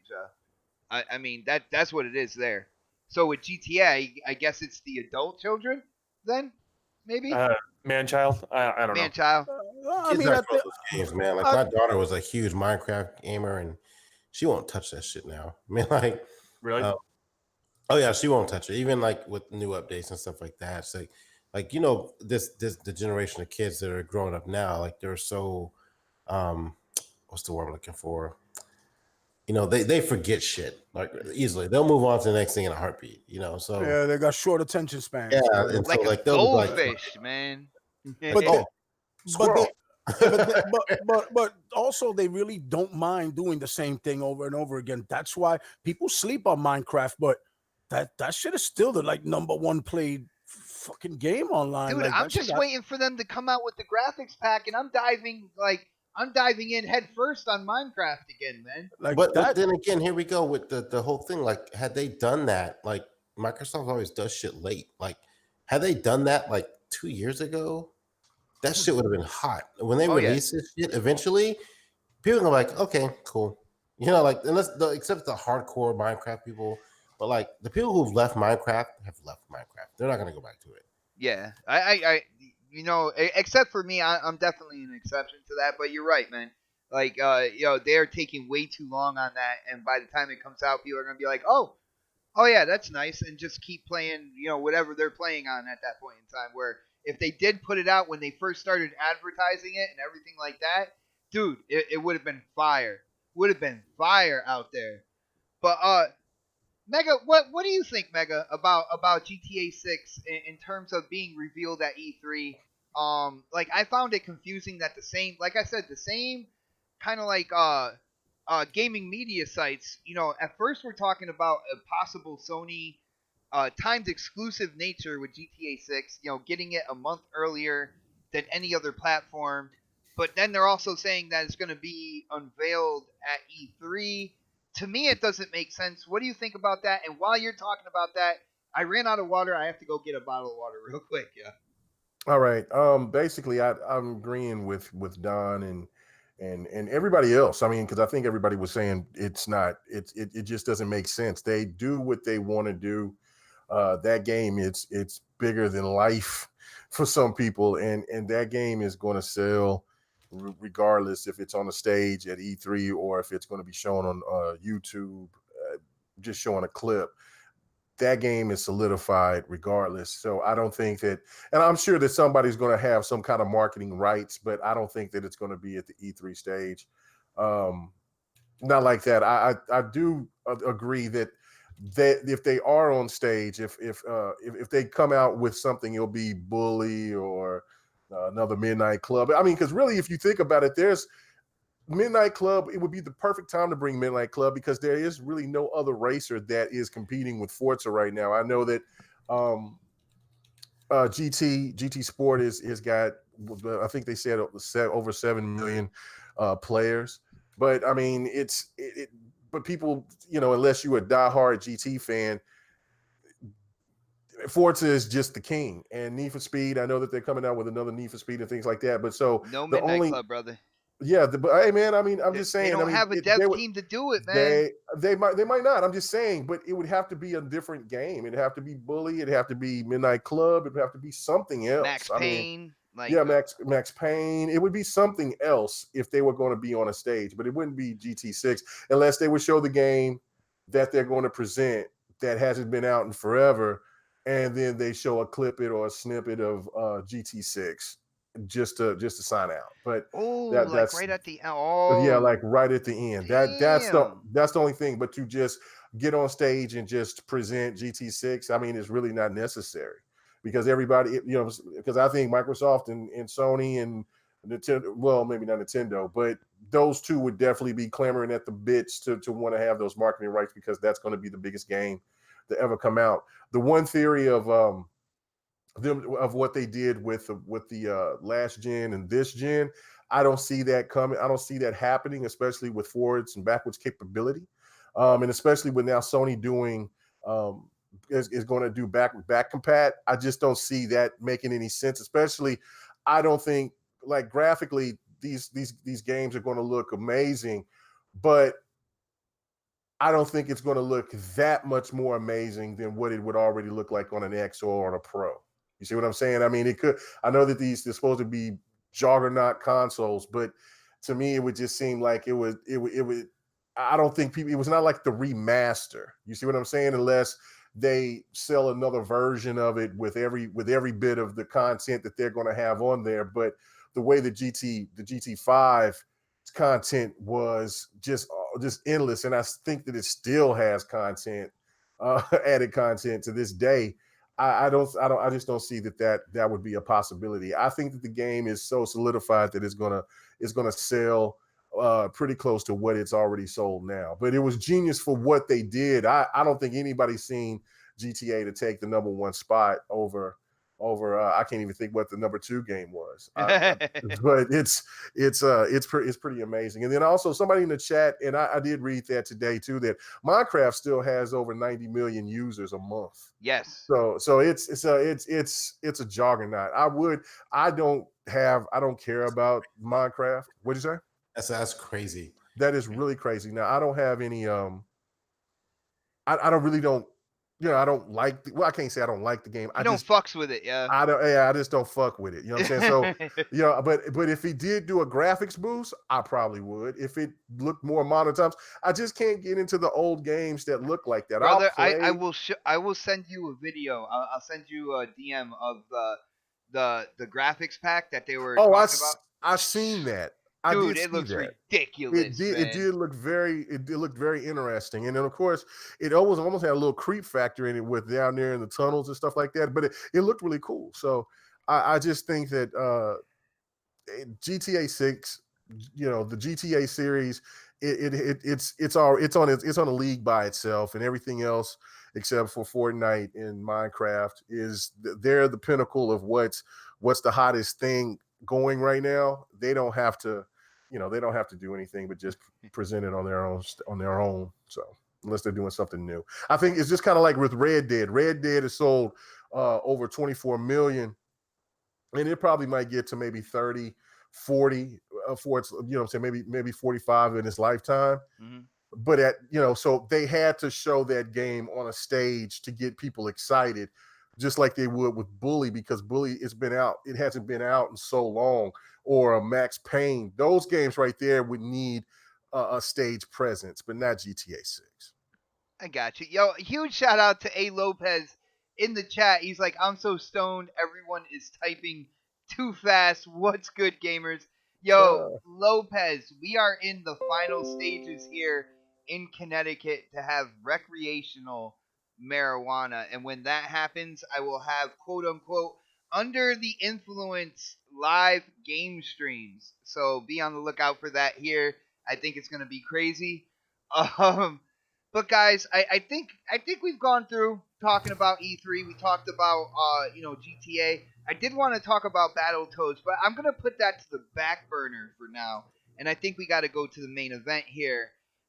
It is a kumbaya world, man. Companies are uniting. Forks are marrying spoons.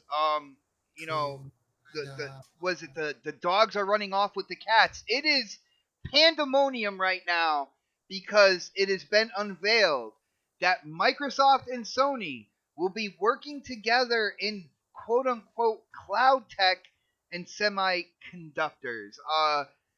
Man, this shook the pillars of social media out there. You know, the gaming communities, people who thought that this would never happen, but it seems that um, Sony is gonna, ask Microsoft to kind of help them with their cloud infrastructure moving forward. They do have an agreement, a contract where they are going to be working together. I don't know who on the panel wants to tackle this first, man, because I know this is the main event. This is the coup de grace of gaming topics this week. And anybody want to tackle this first? I'm leaving it up in the air, man. Who wants to grab this first? So you're asking who wants to tackle Microsoft's new second-party partner with their live stream platform? And that would be the Don. Don, dude. Ever since you said that, I was trying not to say that. I was trying to leave it there, like a juicy apple, low hanging fruit, so you can pick it live. So, Don, man, what do you think about this arrangement? What does it mean to you in terms of Microsoft and Sony coming together, working on cloud tech when it comes to gaming and entertainment? There was talk about semiconductors as well. Dude, what are your thoughts? And if you want to break it down, what's going on, man? It's huge relief, actually, to be totally honest with you. A lot of this stuff like cloud compute and things along those lines where you can aid your existing hardware was really held back by Sony because they didn't have a platform for that. Their network is, let's just be honest, it's really just not that. It's not as good. It's kind of pieced together is probably the best way to describe it. You already said something I didn't even think about in terms of like cloud gaming and developers using that to help their games or whatever. Sony didn't have that platform, so dude, you got my mind racing now. It's like when so if you think about it, like here's the thing, it's like it sounds like something like you get on the base PlayStation and Xbox where you just scale something back. That's not a big deal, right? Yeah. If you don't have access to that cloud compute and you're doing, say, AI or something else that just your CPU can't handle it, and just be honest with you, on our next hardware, there are certain things our CPUs are just not going to be able to handle with the next generation of hardware coming out next year. So, the way to pressure relief and the biggest advantage cloud actually has is on the CPU side of things.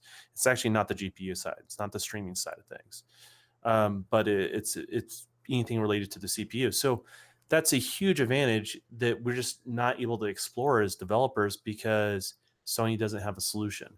And Sony was dragging their heels and being able to use Azure on their network and things like that.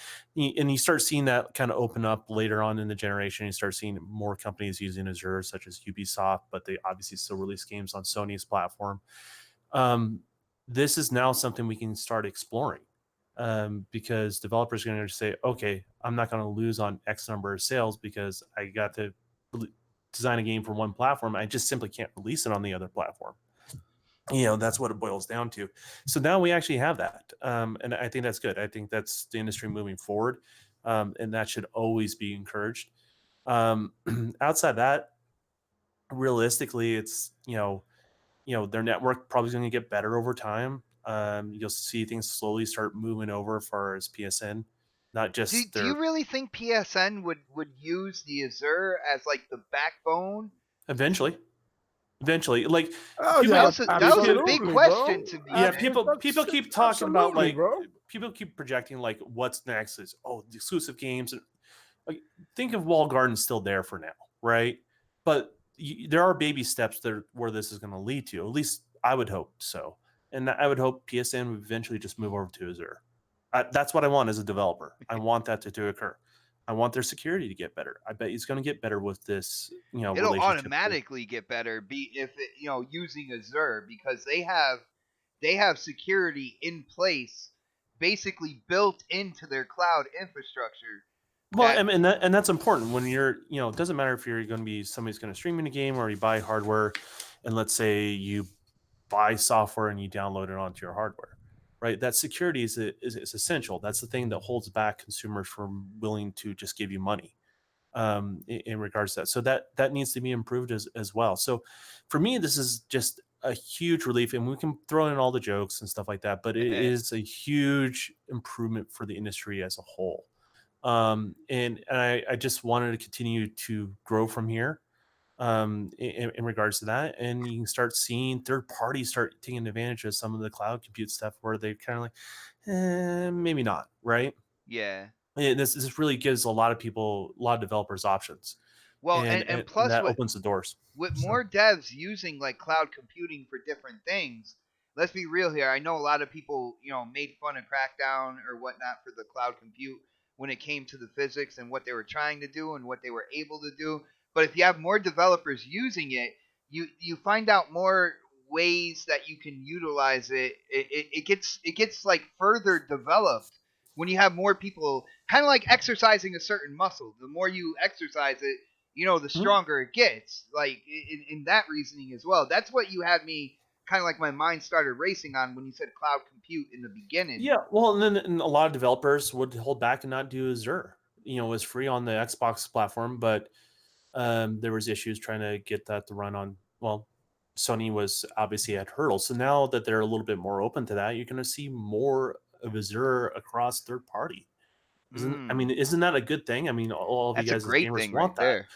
right? And I'm not really sold on Amazon's network. I know some people talk highly of it, but I'm not liking the direction they're going with it. To be honest with you, Are you so they're doing their own. Amazon's cloud or Google Stadia? I have more confidence in Google than I do in Amazon. Okay. I have more confidence in Amazon investing in software, but I'm not very confident where they're investing in their network. Okay. So they're basically they're slowly walking away from x86, and they're moving on to something different, basically. All right, brother. One thing I wanted to say when I saw this. Whoa, I almost fell back in my chair. One thing I wanted to say out there, that might be karma for what I'm about to say too, by the way, is when xCloud was announced and people were talking about streaming games and everything like that, some of the Sony extremists out there was like, you know what? Sony will never do that. They'll never stream games to different multiple devices and everything like that. I gotta ask, what are you guys thinking now? Because when you're dealing with cloud infrastructure, you're also dealing with game streaming and everything kind of all put together. Dude, they're these companies are doing they want to do the same things. All right. Well, here's the harsh reality: they care. But Sony been streaming. Like, But that's why are people to saying other that devices like to cell phones and all that good stuff. I Yeah. mean, but they were kind of, it was their own devices, like that PlayStation, that little box. I think it was PlayStation TV or something like that, something like box or something that you could connect. They I had remember that little box, man. They How had good it- did that do? Yeah, by the way. No, it didn't do good at all. No, Not it didn't. here. But you know what I'm saying? They tried this first, bro. They did this before Microsoft did. Mhm. To be honest, you know what I'm saying. So I don't know why people are so amazed that they didn't want to do this. Of course, they did it. It's not that they're not going. They didn't want to. They did it already. Knox, you know what they were afraid of? They were afraid of the Azure cloud like infrastructure. When it comes down to it, Microsoft basically has the number one cloud infrastructure out there. I know it fluctuates between the top three, but when it comes to overall like dependency, stability, everything like that, the Azure is number one, and I it's think rated the highest. It's been rated as the highest for a long time. So. yeah. So and now they've corrected that issue. You know what I'm saying? And so going forward, that's what they're gonna do. If you think that they're not gonna do this and not use it for PSN, they're not gonna do this and not using for their streaming services and stuff like that. That's why they did this. That is the whole purpose they of it. signed a deal with the devil, man. Hey, better the devil you know than the one you don't. You know what I mean? I've always said that they've been in cahoots together, bro. I still feel that way. I always feel like they give each other a chance. Hey, you know what, man? You come out, you take the L, and we'll rock. And then next year, it's not quite like that, but they Yeah, I was they gonna don't say have the like bitter that rivalry that L people think. would have been major this generation, brother. I mean, like, nobody really took a L in mind share, maybe, but Microsoft selling 49 million or whatever, even 45, let's say, million units. That shit is super successful right there. It's just Sony was more successful. That's it. There were no failures here, guys. They both kicked ass. They making money hand over fist, bro. That's it. Nice. I just want to see how this benefits us in the long run, and Microsoft needs to represent with their first party shit. That's all I'm interested in. I want to give Atrocity Knights a shout out, for hitting up that super chat. Thank you, my brother, for the support. He says, what if, and I think this goes with what Knox was saying, what if Xbox was able to use Sony streaming to mobile device? Boom! Xbox on the Switch, my hopes anyway. And I think that's what he's referring to, how Sony was streaming to devices first. And what if like they're getting some of that tech over there? I feel that Microsoft might be further ahead than where Sony was at that point in time. Sony owns some technology about Gaikai. Like, I know people talk about Gaikai and the negative, but the there's good technology there. It's just they don't have the infrastructure to run it is the problem. And so if you think about maybe integrating that stuff from a hardware perspective, and that's probably what Microsoft's thinking, and you look at the other part of the partnership, I would, if it's going to read the tea leaves, that's probably what they're talking about. All right. Well, I do think this also kind of there's one thing that people have been at odds with, competitive, aka console war type stuff, and that was Xbox Live versus PlayStation Network. And I think with this deal, I think everybody out there can kind of agree who has the better online network. Am I wrong with thinking that? No, you can put that to rest. All right, thank you. Pred, what do you think about this partnership, man? I know you are a gamer that likes to look at the business side of things. You like it to look at the money, what's going on, the bills changing hands and stuff like that. So what do you think about this partnership? What does this mean to you with Microsoft and Sony coming together for cloud tech, man? I honestly was shocked when I saw that. I thought that it was like a joke, Dude, me too. At first, I was like, somebody did this is a what joke. Is this from the Onion? Like, I was like, I was like literally like looking around to see if this was legit or not. And then I started seeing it on like Forbes and all the the real, I won't say Forbes is real, but like I started seeing it everywhere. And I was like, holy shit, this is a no shit article, and I don't think we're gonna get their games or anything like that. Like, I'm not gonna go that far and put the fanboy hat on or anything like that. But there's people out there trying to rock like Gears of War on PlayStation. People gotta relax with that, bro. Look, this stuff is coming to you in different options in the future, streaming options. But if you want God of War, you're either gonna have to stream it to whatever Sony app is out or buy it on PlayStation. Same thing with Gears and Microsoft's exclusive. You either get it on PC or you get it on Xbox or through Xbox streaming service. Those are your options. You're not going to play. You know what you might get on Xbox? Maybe PlayStation View or some shit like that, which, I mean, you can do that now anyway. That's just expensive as all. Or Mixer. Or Mixer on PlayStation. You some shit like that. Yes, I could see that happening. Their games, nah, man. This is what you'll get. You'll get games like Titanfall that had, that use that cloud, the original Titanfall. You'll get that now on PlayStation, like that kind of shit. Like, and like Don was saying before, there was PlayStation was kind of holding back this whole push for cloud, like when it comes to like a Titanfall 2. Like, remember that when that game came out and we're like, we're going to use the cloud here. We're going to use this. Like, Sony's not going to let them use the cloud on Xbox. That happens now. Like, that's not an issue anymore. It got downgraded for sure in a particular aspect. So, and that kind of shit will happen now with multiplats. Like, we'll get that cloud tech in the game, and developers can actually use the cloud to kind of push off some of the resources they were using, but they couldn't use before, off to the cloud. Easy. I mean, it's not about the games. Like everyone's like they're looking at the partnership between Microsoft and Sony, but like at the end of the day, it's still Xbox versus PlayStation. That still stands. This is at a different level. This is at a business level, like the main part of Sony. Like look at it this way: Sony had to do something with the cloud. Like why do you say that, brother? Because Gaikai wasn't going to get it for them. You have Amazon, Google, fucking Walmart. You know, you have like everybody out there trying to do this cloud thing. Sony was either going to have to spend a shitload of money or they're going to have to partner with somebody. Because we've had this conversation before on the same fucking podcast. What the fuck is Sony going to do? Because there's only room for 3.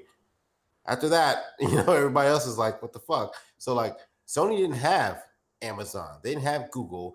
And they didn't have Microsoft. So what they had to do was go with somebody. They were going to pick one of the 3 to team up with. And Microsoft was like, hey, come on over here. Kumbaya, my lord. We got gaming. We got like not only y'all are, again, Sony, their main shit is gaming, right? Yep. Fred, do you remember the whole Verizon thing? That was not too long ago. There was rumors, and then you hear Mikey Barr saying, watch out. PlayStation's doing the same thing because someone was giving crap about streaming or something like that. And so obviously there were talks. There were shopping, right? I mean, that's the harsh reality is they were shopping for this and they just weren't ready to make an announcement because no ink dried. Yeah. Listen, it makes sense. They're number 1 and number 2. How do you solidify that? You partner up. Oh, these new guys want to step into the arena with us, with the big boys. Let's show them what the big boys could do when they dancing together. You know what I'm saying? Like, that's it. They know there's an imminent threat with Google, with Amazon, with Walmart, with the flea market. They know already. You know what I'm saying? So they're teaming up. They're teaming up to solidify their position, bro. It's we're gonna have to fucking move. Somebody at some point because Sony is not going to go out because this is not their business, right? Cloud is not their. They went and bought Gaikai for a reason, whereas Microsoft they bought companies and they've been buying up. But they built the foundation and then added. They've been buying up cloud technology for the last 3 or 4 years. Like they're buying shit all the goddamn time in every goddamn country they can get it in. So Sony can't do that. They don't have that kind of capital to go spend that kind of money. And even if they did, all the money they made this generation on PlayStation after they sold off the fucking market, all that money they spent, all that money they made, they would have to spend just to even get somewhat on a better level to do what Microsoft, Google, and Amazon are doing right now. And that's not their business. Their business is semiconductors and TVs and the PlayStation. So like, that's it. You know, so like they had to partner with somebody. And that's why I think like they made the right decision to go with somebody. It was just a shock that it was Microsoft. Well, they went with the best cloud infrastructure out there, to be honest with you. Like I would love to see like the small print on, you know. Yeah, I knew, Pred, I knew you would want to see everything. Like, because there's something else they're getting. Microsoft isn't just being like, because again, they're competitors in another department, but like, you know, they're getting something else besides semiconductors out of this and cash, right? They're getting something out of this. So what that is, who knows? You know, even with, I mean, it could just be like, hey, you know, we're getting the cash. They might be happy with that, but I think because PlayStation is a competitor with Xbox, they might be getting a little bit of something in there. But again, like keep in mind, their games are using Havoc. They're using Simply Gone. They're using now Cloud. So like Microsoft, and like I've said this in the past, I'm raising my hand up in the air because I'm testifying this shit. I've said this before. You kill them from the inside. You can make all the money you want and sell all the consoles you want, but if we're making money off of your money, you're still winning. Microsoft got their hand in everybody's pocket. In everybody's pocket, man. That's what you got to do. That's what this country in the United States was built on, man. The fucking Italians did that shit years ago. Like, you know, like shit, look at how they closed the market. Like 4 point something points higher yesterday. Was it yesterday or Thursday, bro? After that fucking announcement was made. You know what I'm saying? It's not a game, bro. This is about money with these companies. And again, like I say, what's the metric? Money. It Well, ain't yeah, yeah. it ain't No. games, Yeah, consoles. this is Microsoft. This is Microsoft and Sony we talking about, not Xbox and PlayStation, but Microsoft and Sony. You know what I mean? That's Shit, a great point right there, brother. It's we might see Microsoft and Sony. we might see Bravias and Vios dropping out again, coming back out, running Game Pass on them shits. My first question when all this PS now. happened, though, when I started reading this shit, I said, "What are they gonna do with Gaikai?" And I've no one's giving me a like, "Oh, they'll keep it." Well, why would they keep it if they spending money on? I think they used it up. It's all dried up, brother. I think Well, the tech Gaikai might is be the patent. technology. It's not just the servers they had. It was the technology that they had. So the compression technology and things like Yeah, that. but so many years into the future now, is that technology even viable today? Well, they Or, signed or with Microsoft. So what do you think? yeah, I I was was gonna thinking say. Microsoft might absorb their asses.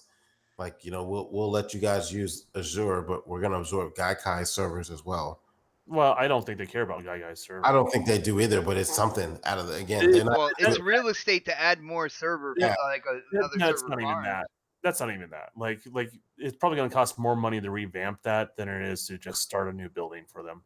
That's just kind of how it is sometimes. But I think ultimately, at the end of the day, it's the compression technology that Gaikai had, and then you put it in the hands of Microsoft. What do you think? I mean, now they don't have to work around a patent. They have a lot more they can work with. Yeah. And it's all about, like, Microsoft is known to integrate software into hardware solutions.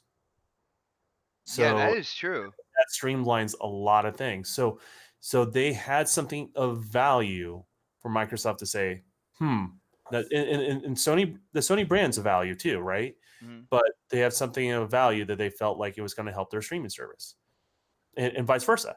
Like, obviously, it's very obvious that Microsoft has the infrastructure. Oh yeah, that is absolutely obvious. I don't think anybody can even try to argue that anymore, even though it was already stated in multiple times in multiple places about what Microsoft really truly does have when it comes to cloud infrastructure. And now, I mean, it's a no-brainer. Yo, shout out to Face23 Brooklyn in the chat again, a huge supporter of this show. He basically says that Sony's been streaming since 2014, but not to the extent that Microsoft is going to do. And Face, I hope you were listening to the show, because Knox was already stating that, like, you PlayStation Now. Not only that, you had PlayStation, the little PlayStation TV box. You had games streamed from your PS4 to your Vita. We already covered that, brother. It's all good, man. We're not trying to hate here. It's all peace and love now in the gaming community, man. You got to catch up here. Is anyone excited for crossplay being more of a thing now? Dude, cross progression. Progression is where it's at. Play, yeah, that'd be nice too, but progression, bro, that's the major Here's That the thing. Destiny progression, baby. word, bro. Yeah, Let me we talk need to you here, that. Knox, about this. So let's say you're Microsoft did something. You're like, oh, I'm not buying an Xbox, and I'm like, well, I'm going to buy Destiny 3, and you want to play Destiny with me. I don't no longer have to think about what hardware I buy it on. Yeah, that's.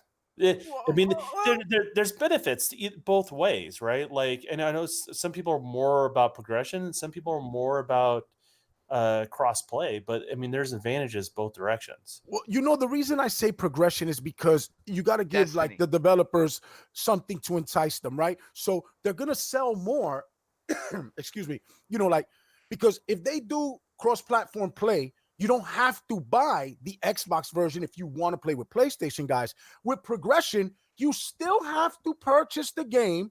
But hey, I could sign in wherever I want as long as I bought the game there and bring all my info across. And you know what? That's good enough for me. That incentivizes me to buy an additional one, which is more sales for the developers to put out more quality shit. Nice little circle. You know what I'm saying? That's why I'm more for the progression thing. Hey, but if they want to do cross-platform play, that's even great. Saves me some money at the end of the day. Well, no, you'll still have to buy if it's.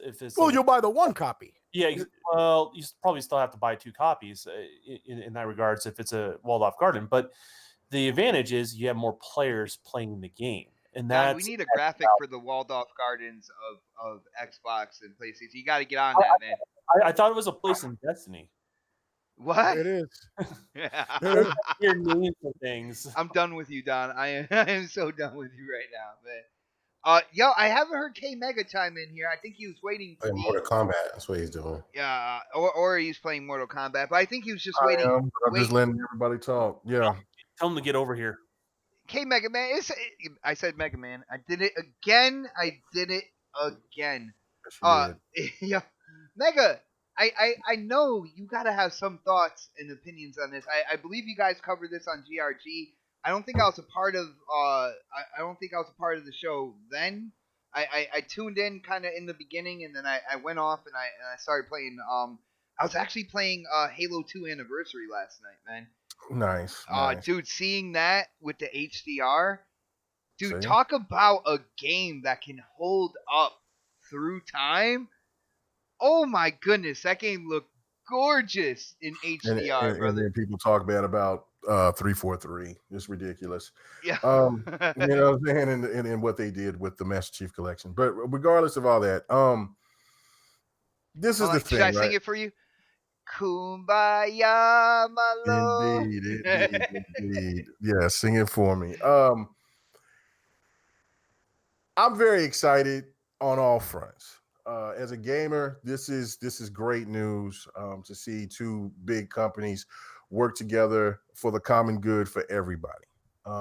Also, this is also bittersweet because I remember on the next podcast, I've said this on I said this on multiplayer, I said this on BGST, I've said this on GRG, I've said this everywhere.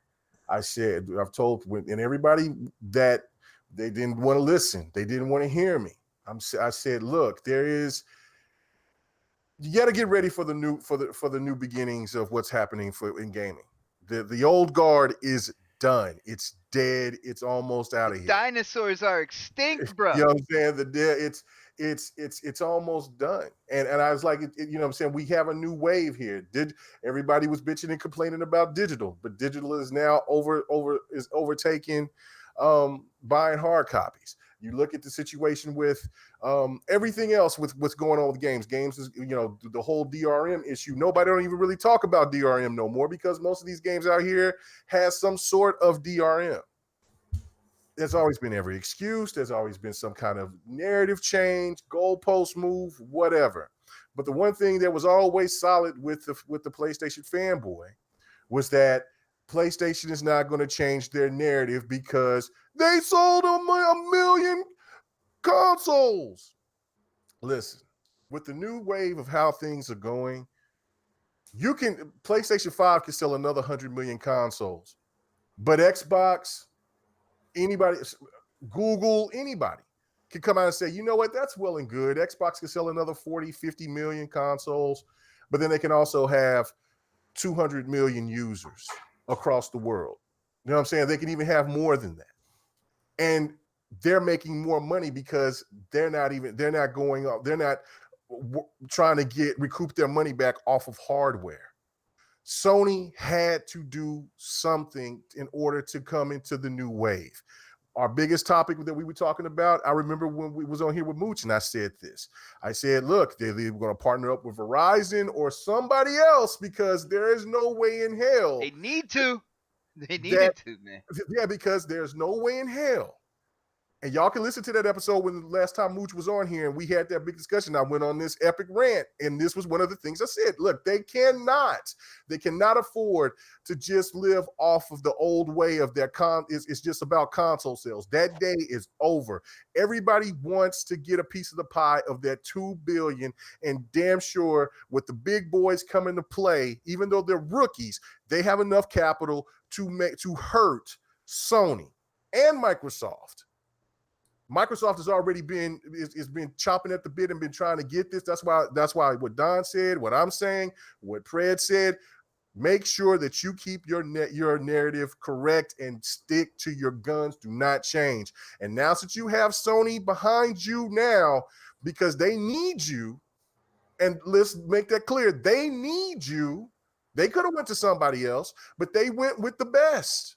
They went with the best. That's just a fact. So now there's a lot of good possibilities. I think it's way more than money. It's also something that I said was that back when we was talking about the VGAs.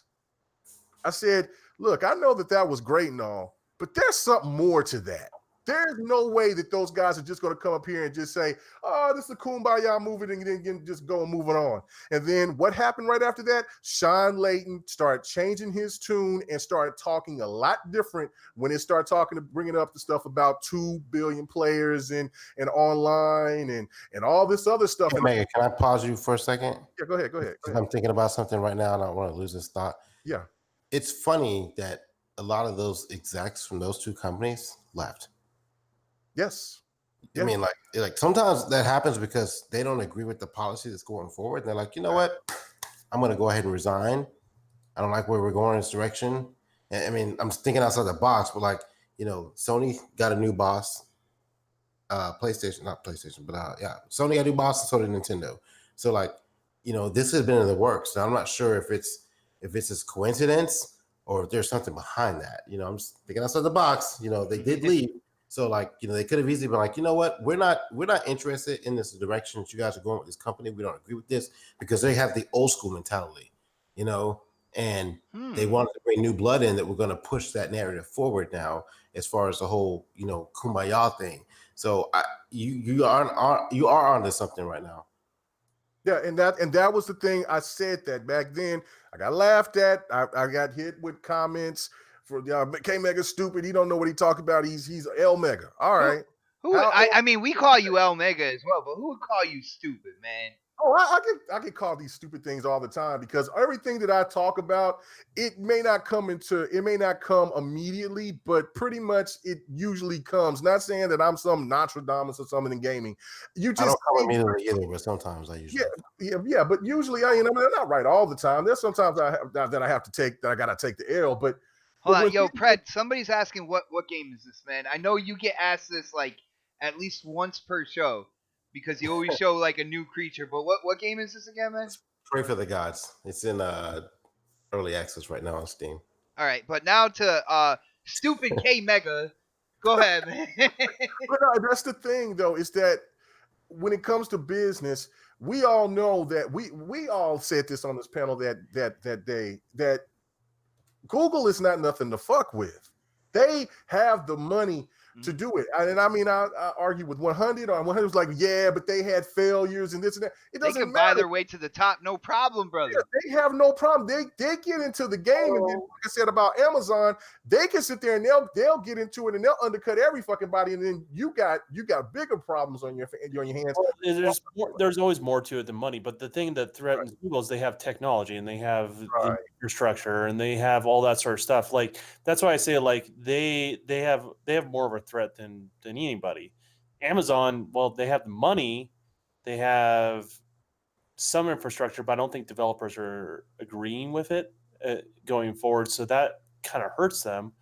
So yeah, Google's the real threat, right? In regards to that, if there's a pool of gamers, we're not talking about the people that game right now, right? But if there's a pool of untouched gamers out there, let's say everyone keeps saying 2 billion, but let's say it's not that. Let's say it's another 40 million, right? Yeah, there's going to be a rush to that other additional 40 million gamers that are out there, and everybody wants that. Right. I mean, that's pretty much what everyone thinks Xbox is at right now. So, I mean, it's worth the investment for that amount. And well, I mean, but that's the thing about it that overall that makes it even more important for what Sony was doing, because Sony was left out in the cold. They went, instead of going all in with going on putting all of your games on other devices, they went all in on the headset, that virtual shit, whatever that shit is called, the PS, the VR, and the eye herpes. And it's been for the most part, it's been somewhat successful, but Sony still is not at 100 million. I'm sure the PS4 is going to eventually hit 100 million, but they still haven't got it, and they don't even have anywhere close to 1-2% of the fan base behind that behind the VR machine. That's why it was smart for Microsoft just to hold up and wait. Look, we already did this peripheral thing. Look, it was successful with the 360, not so much because we made a stupid move on trying to shove it down everybody's throat with the Xbox One instead of doing it the other way to give people the option to buy it. You know, they already went through that, so they went all in with this whole infrastructure thing. And what these Sony fanboys started to go, oh, you got games on other devices. Well, when God of War is going to be played on your cell phone, where's that energy now? And that's the thing, Mega, because this streaming thing, it's not going to eclipse consoles anytime soon, because until multiplayer can be played where a console gamer can go versus a streaming gamer and there be no difference, then it becomes a solidified real shit. But hold on. Right now, somebody like Sony is in a great position because these single player offerings do very well on these streaming services. You know what I'm saying? Because you can barely feel that lag. No, you know what I mean? You're absolutely right. But this is also, Knox, it's something that I don't know if you guys seen it, but Tim Dog, I don't know if that was Tim Dog or if it was somebody that Tim Dog was showing with 5G. And they put that test on it. Did you see how fast that shit was? It was speeds that I've never seen before, ever. Dude, even advertisements for 5G, they're talking about, if you listen to the advertisements, they're talking about streaming console quality games to multiple devices and stuff like that. They're setting it up with 5G, man. He showed it Thursday or Friday. I think it was yesterday. It was yesterday, and he showed. And I don't know if that was him or if that was somebody else that he just retweeted, but they had 5G on their phone and they hit that beta test and that shit went way out there. I mean, it was like 300 and something. Here's the thing: 5G is great, but there's still a lot of problems with it. I don't think it's the silver bullet people think it is. But it's going to give you cancer in your balls, man. I'm not worried about that. But what I'm saying, yo, you're not. I'm not worried about that. No, but what I'm saying is, if you look at like what it's got to do, it's got to relay the signal like a bunch of times. So if you look at 5G, you have to have like a shit ton of towers everywhere. That's why Microsoft has these towers everywhere. That's a different thing. I mean, not the towers, but these servers everywhere. And the one thing about it is that Microsoft is really being serious about the whole latency thing. I heard from 2 or 3 people about the whole Google thing, and they sit there and they told me that, hey, look, it's legit. It still has some latency and things like that, but it's not as bad as what a lot of people are suspecting. And if they're going to bring it out at the end of the year, and they might have their things, put in place to where it's a little bit better than what it is now, and then you got 5G coming. I mean, look, they wouldn't be trying to go. All these companies wouldn't be trying to go after trying to do this and have everything all fucked up if they didn't know that they had the technology to try to alleviate the latency. You see what I'm saying? And Sony definitely would be negotiating with Microsoft. Then again, it's still going to be just a different audience, man. But let's be real here.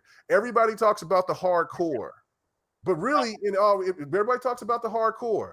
But in retrospect, we are looking like the minority when it comes to the rest of the world in gaming, because there's a lot more mobile gamers. There's a lot more gamers out there that plays on PC. There's a lot more gamers out there that plays on tablets than console gamers. That is an absolute fact. So you got to look at that. That's just reality. Well, that is why Minecraft's numbers are that high. It definitely contributes to them.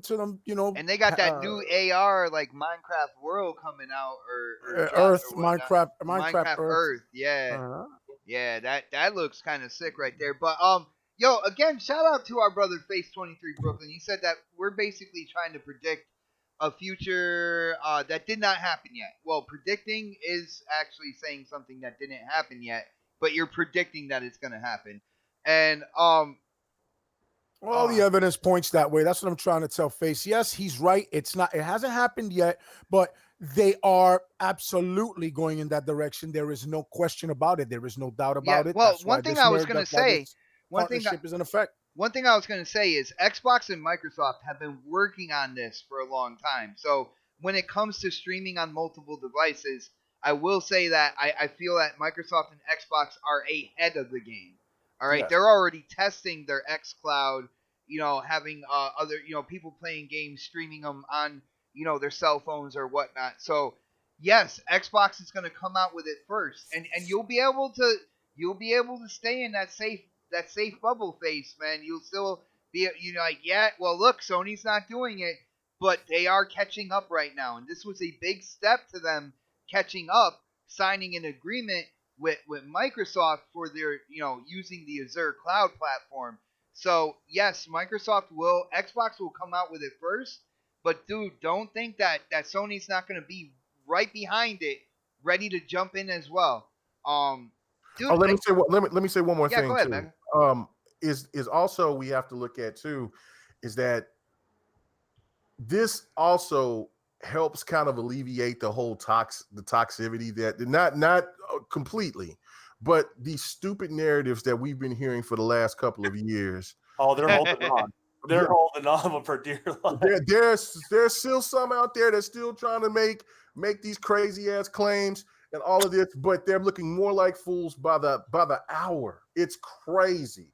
This is, Sony just made a deal with the so-called enemy because they needed the help. And Microsoft, and look, I said this on GRG last night. If the roles reverse, I don't think Sony would have pulled their hand out and said, yeah, we got you. They would have been like, fend for yourself. But because the roles are reversed and Microsoft has been on this trend of like, look, we're all gamers here. We're all trying to find a single goal, and we all need each other to fight the common foe. Brother, let's be honest here. Microsoft did not hold out any type of hand. They are getting shit for this deal. It's not you know what I'm saying? This is not a charity. I said that as well on that episode. Is that, look, it would be great because look, Microsoft be like, yeah, go ahead, Sony, go ahead, get Game Pass. Let me kill you again. And look, this could be bringing them things to where Xbox fans can go ahead and get PlayStation Now, and PlayStation fans can get Game Pass. And there could be and then of course crossplay, which is the hugest thing. That's a streaming sensation right there. That brings the community more together, and that also keeps games alive. Like one of my favorite genres is fighters. That just keeps me playing with PlayStation guys over here, and they playing with us, and we streaming, talking shit, having a good time. It's unifying the game instead of making all this toxic shit keeps on working, and us keeping us divided when we're all gamers at the end of the day. I gotta say, this agreement, it was kind of put out there, not even like 2 days ago. So we still have a long way to go, guys. There's still, a lot of work that needs to be done. I want to give a shout out to my brother Z Black Rider in the chat, another huge supporter, not just of this show and this channel, but like I said, the entire community. Yo, Black, I love Face, but I love all the supporters of this show, and to see you guys here every week, man, it means so much to me, and I know it means a lot to the rest of the panel. So, thank you guys. Definitely appreciate all the support. But with that being said, are there any last words here before we can actually, shut the show off and go play some games? Anybody else got anything to say here? We're good? We're good. So, like a 40-year-old with a comb over, it is time to get those plugs in. And of course, I got to start with the man who's wearing the crown for the week. My brother Knoxximus, Knox, just dropped a video. Went in fire as always. Chauncey, we're on suicide watch for Chauncey right now. Yeah, man, he's an EDP right now, man. But yeah, man, go ahead and check that out, everybody. If y'all haven't done so, right here on YouTube and Knox We Trust. But like always, bro, it's great to be here with all of you guys, man, and do what we do. You know what I mean? It's freaking great. So everybody knows y'all could catch me on my channel. Y'all could catch me right here every Saturday on the Next. You could catch me on Wednesdays at Xbox Nation. Knoxximus 1 on PSN and Xbox Live, or should I say just Xbox Live? And Yo, yeah, let me damn, stop. you threw that in Let me there. stop Yeah. being messy, like Megan says. Right? Let me stop that shit. But yeah, man. And at DKnox on Twitter, man. Y'all ready? Nice, brother. Yo, fire show. Hold on, I heard something go off. I'm trying to write the poll. Yo, Yobi, bro. Yo, thank you for hitting up the super chat. He says, "What game are you looking forward to for next gen? Peace, love, life." Guys, hands down. If you follow this channel at all, I think everybody in the chat can say what game I am most hyped for when it comes to next gen. Do I even have to say it? Yo, panel, do I have to say the game that I'm hyped for? Go ahead and say Infinite, man. Yeah, Halo Infinite all day, brother. What are you talking about, man? But Knox, what game are you most hyped for so far when it comes to the next series of hardware? I don't even want to call it next gen because Xbox they don't like generations anymore, man. I'll call it next gen because that's what it is. But you know what? It doesn't exist yet, man. I want to see a Superman game by Rocksteady, man. That's what I want to see. Or New Blood Omen. That's what I want. Oh, nice. Mega, what game, man? Most hyped for the next series of hardware? Mega, are you there, Mega? Mega's Oh, doing. my bad. I'm over here. I'm over here playing. Dude, stop trying to memorize that fatality. Come over here and let Yobi know what game are you most hyped for going into the next series of hardware, bro. Oh, man.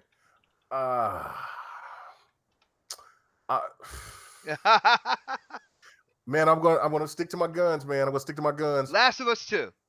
Killer Instinct 2, baby. Let's go. Nice. How about you, Don? What game are you hyped for? The game that we don't know yet that we wanted. I want new. I just want new IP. I want more creative ideas out there. I don't want games to continue to be recycling basically gameplay ideas from the 80s. I want new concepts on the market, so I'm waiting for new, and I haven't seen it yet. So, all right, and Predator. Then I think this is probably going to be the most interesting one. Now, Pred, what game are you most hyped for the next series of hardware? A modern Battlefield 6, whatever the hell they're gonna number it now. Because I'm so lost with the way they're gonna go into Roman numerals. They did they're doing that. They're gonna go into Sumerian tablet numbers next, man. I just want a modern Battlefield. I don't like this World War I, World War II bullshit. Just give me a modern Battlefield with modern weapons and modern graphics, and I don't really give a shit about the story. You can play that shit online only if you want to, but I want a modern Battlefield again. All right, I mean that sounds good. I think people would be hyped for that. Okay, and that's across the board. You know, me, it's gonna be Halo Infinite all day, every day. When that game comes out, you're gonna be very hard pressed to see any other games being played on this channel. I am gonna go in heavy on Infinite, especially if it has those RPG elements that they have been talking about. Dude, I can't wait to see what they have planned for that game. But Pred, since you came in, you're able to chime in. Why don't you let people know, where they can go to talk games with you, my brother, and if you have any plans on making any guest appearances on any other shows right now, let them know, man. I never had plans to make guest appearances. It's usually about an hour before the show starts. So I find out that I'm going to be on there. So just follow me on Twitter, and if I'm not on the show, I'm in the chat. So Predator Space H2OS, pretty much everywhere. MySpace, AOL, wherever. Just hit me up. You just I'll be playing. search it. I'll be playing some Division tonight, trying to get this damn fucking raid done, but it's never going to happen. Why is it the fact that you have to get people together? Or is it just that? Yeah, man, they shouldn't have went 8-man on that, bro. That was dumb. That isn't the problem. The 8-man thing isn't a problem with the raid. It's the fact that like they didn't do what is it called? Matchmaking. matchmaking on it, and even when we've gotten 8 people in there, because I've gone with the clan I play with, and we've gotten all 8 of us in there, and then some. It's the shit is hard, man. It's like, I need to go in there and join you guys on the crusade. that shit is not easy. It is the hardest thing I've ever tried to accomplish in a video game in my life. And they've only one group of people have done it on PC that I remember reading. No one's done it on console yet. They haven't completed it. Is it tedious hard or enjoyable? It's a little bit of both.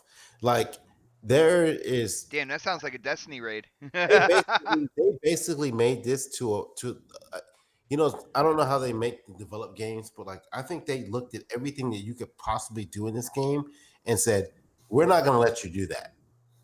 Like we're not going to let you revive. We're not going to let you get ammo. We're not going to let you sit still. We're not going to let you run around and hide. We're not we're going to put 8 people in here for a reason, because we're going to make it so fucking impossible for you to finish this raid that look at it this way. It's almost like it's cheap tactics, right? So I know I'm getting off tangent. It's supposed to be an outro, but yeah, what the hell's going on? Hey, Mega, Mega, you've been playing games all the way through the show, man. You can't even complain. I'm sorry that I can walk and chew bubble gum. Dude, I had to call your name 4 times one time, man. What are you talking about? You can also be quiet. Oh, How about that? I mean, yeah. We can be quiet when the show is over. Damn. Damn. All right, Fred. I'm gonna stop. It's just difficult. It's the boss is hard as fuck, and it's really short. But the team that beat it took them 5 hours to beat this shit. I'm with that. Damn. Guy revives. You got it's teamwork concept. So everybody has to work together. But if one thing goes wrong, it resets pretty much everything. So the guy gets his health back, all the fucking armor comes back up. You can't revive your people. When you play it, and people who've actually done it and tried to play this before, they know what I'm talking about.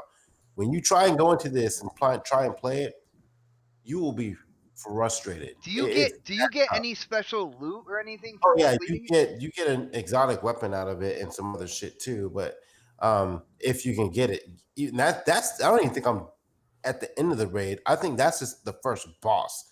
I think there's other bosses behind this. I haven't gotten that far. See, the first boss is a pain in the ass. It's funny, but for people who haven't gotten into Destiny at all, that might sound tedious, but I have a feeling Nox is kind of he's rubbing his hands together damn, I gotta get in there, bro. I gotta get in there, beat this shit. Now, Nox, are you thinking that, man? I mean, I definitely want to experience it. The thing with Destiny's raids are hard, but they're challenging hard. But what Pred is describing, that shit sounds like it's a headache, and I don't want to go through a headache, bro. That raid came out Thursday. I played it every day for 4 or 5 hours each time, and I got nowhere. You get to that boss, and you will fight that motherfucker all day. And people just fuck it, I'm out. I'm done. I definitely want to try it, bro. There's no doubt about that. Yo, Peter Young said there's only one weapon for one person on completion of the raid. Dude, if that's true, that's horrible right there, man. That don't sound right. Damn. Imagine doing over 5+ hours and your buddy. Everybody got to get it. Your buddy to the left is the one who gets the gun. Really?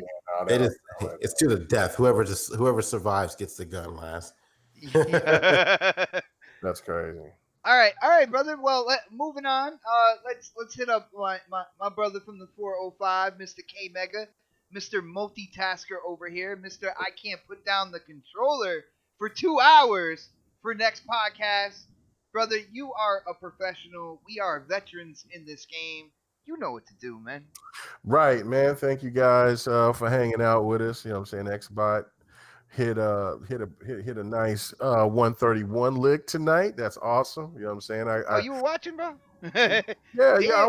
I'm watching, and I was gaming, man. I told you I can multitask. That's just what it is. And he had his feet in that foot massager and everything like that. And I was sipping on some Tito's. So yeah, you know how we do. But anyway, tonight I think about playing a little bit of Mortal Kombat. Maybe tomorrow on Doritos. Yeah, I want to play some Mortal Kombat online.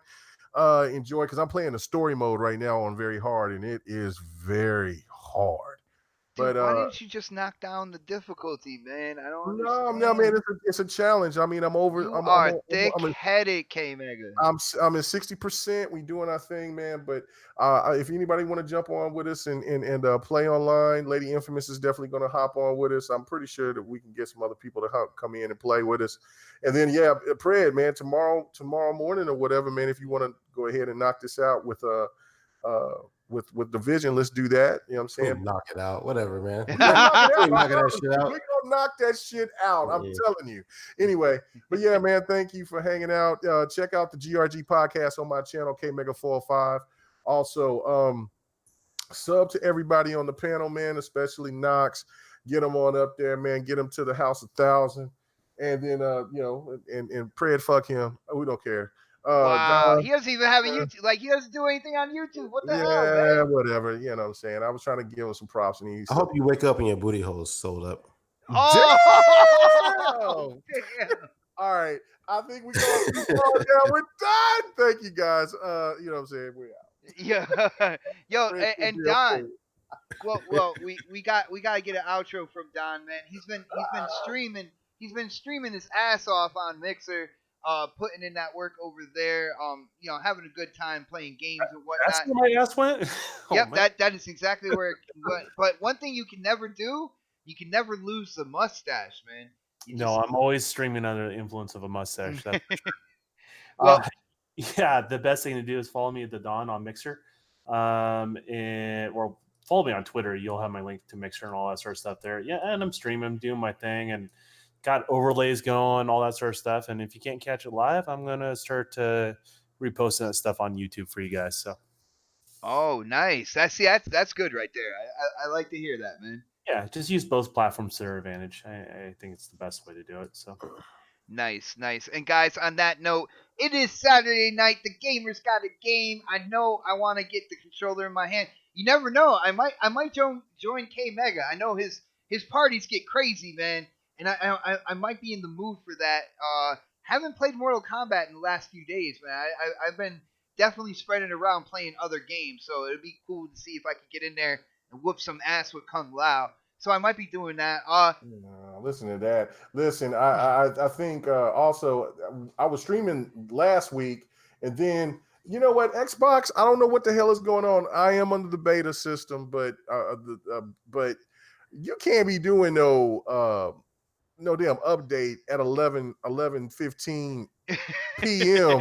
on a Saturday night. Like, it just, everything started acting wonky. Shoot. Yo, Mega, I'm hearing the Republican needs me though over on Sea of Thieves. So now that's okay. That's okay. Sale. Yeah, we figured King Mega just stopped playing, so we're I'll be back on the Republican, but Bot can take my place. Hold on. So what? Am I like the second option here? If K Mega says no, absolutely, then I guess you'll get Bot. You moved up the spot there because K Mega is he's doing other things. You better shut your ass up and get ready for Devin the Gamer. That's what you better be doing. Dude, right? He asked you about it, and you're like, man, I don't know. Like, to go to bed. I work 60 days. Mad out. I gotta watch Rachel mad out. I'm an old man. You know what I'm saying? No one's gonna debate you on that. Let's go, guys. Yo, on that note, night, guys, like I said, the gamers got a game. Huge shout out to everybody who came to hang out with us on the Saturday night. Like I said, we love all the support. Thank you guys so much. If you haven't subscribed to the channel yet, definitely subscribe. But not only that, let your family members know. Let your mom know, your grandma know, distant cousins. Let them know that they need to subscribe to this channel as well. And they need to come in every Saturday, 7 p.m. Eastern, and check out the next podcast. But I'm going to end the show the way I do every week. We will see you next Sunday. Actually, Saturday. My bad. Next Saturday for the next podcast. Have a great weekend, everybody. Peace.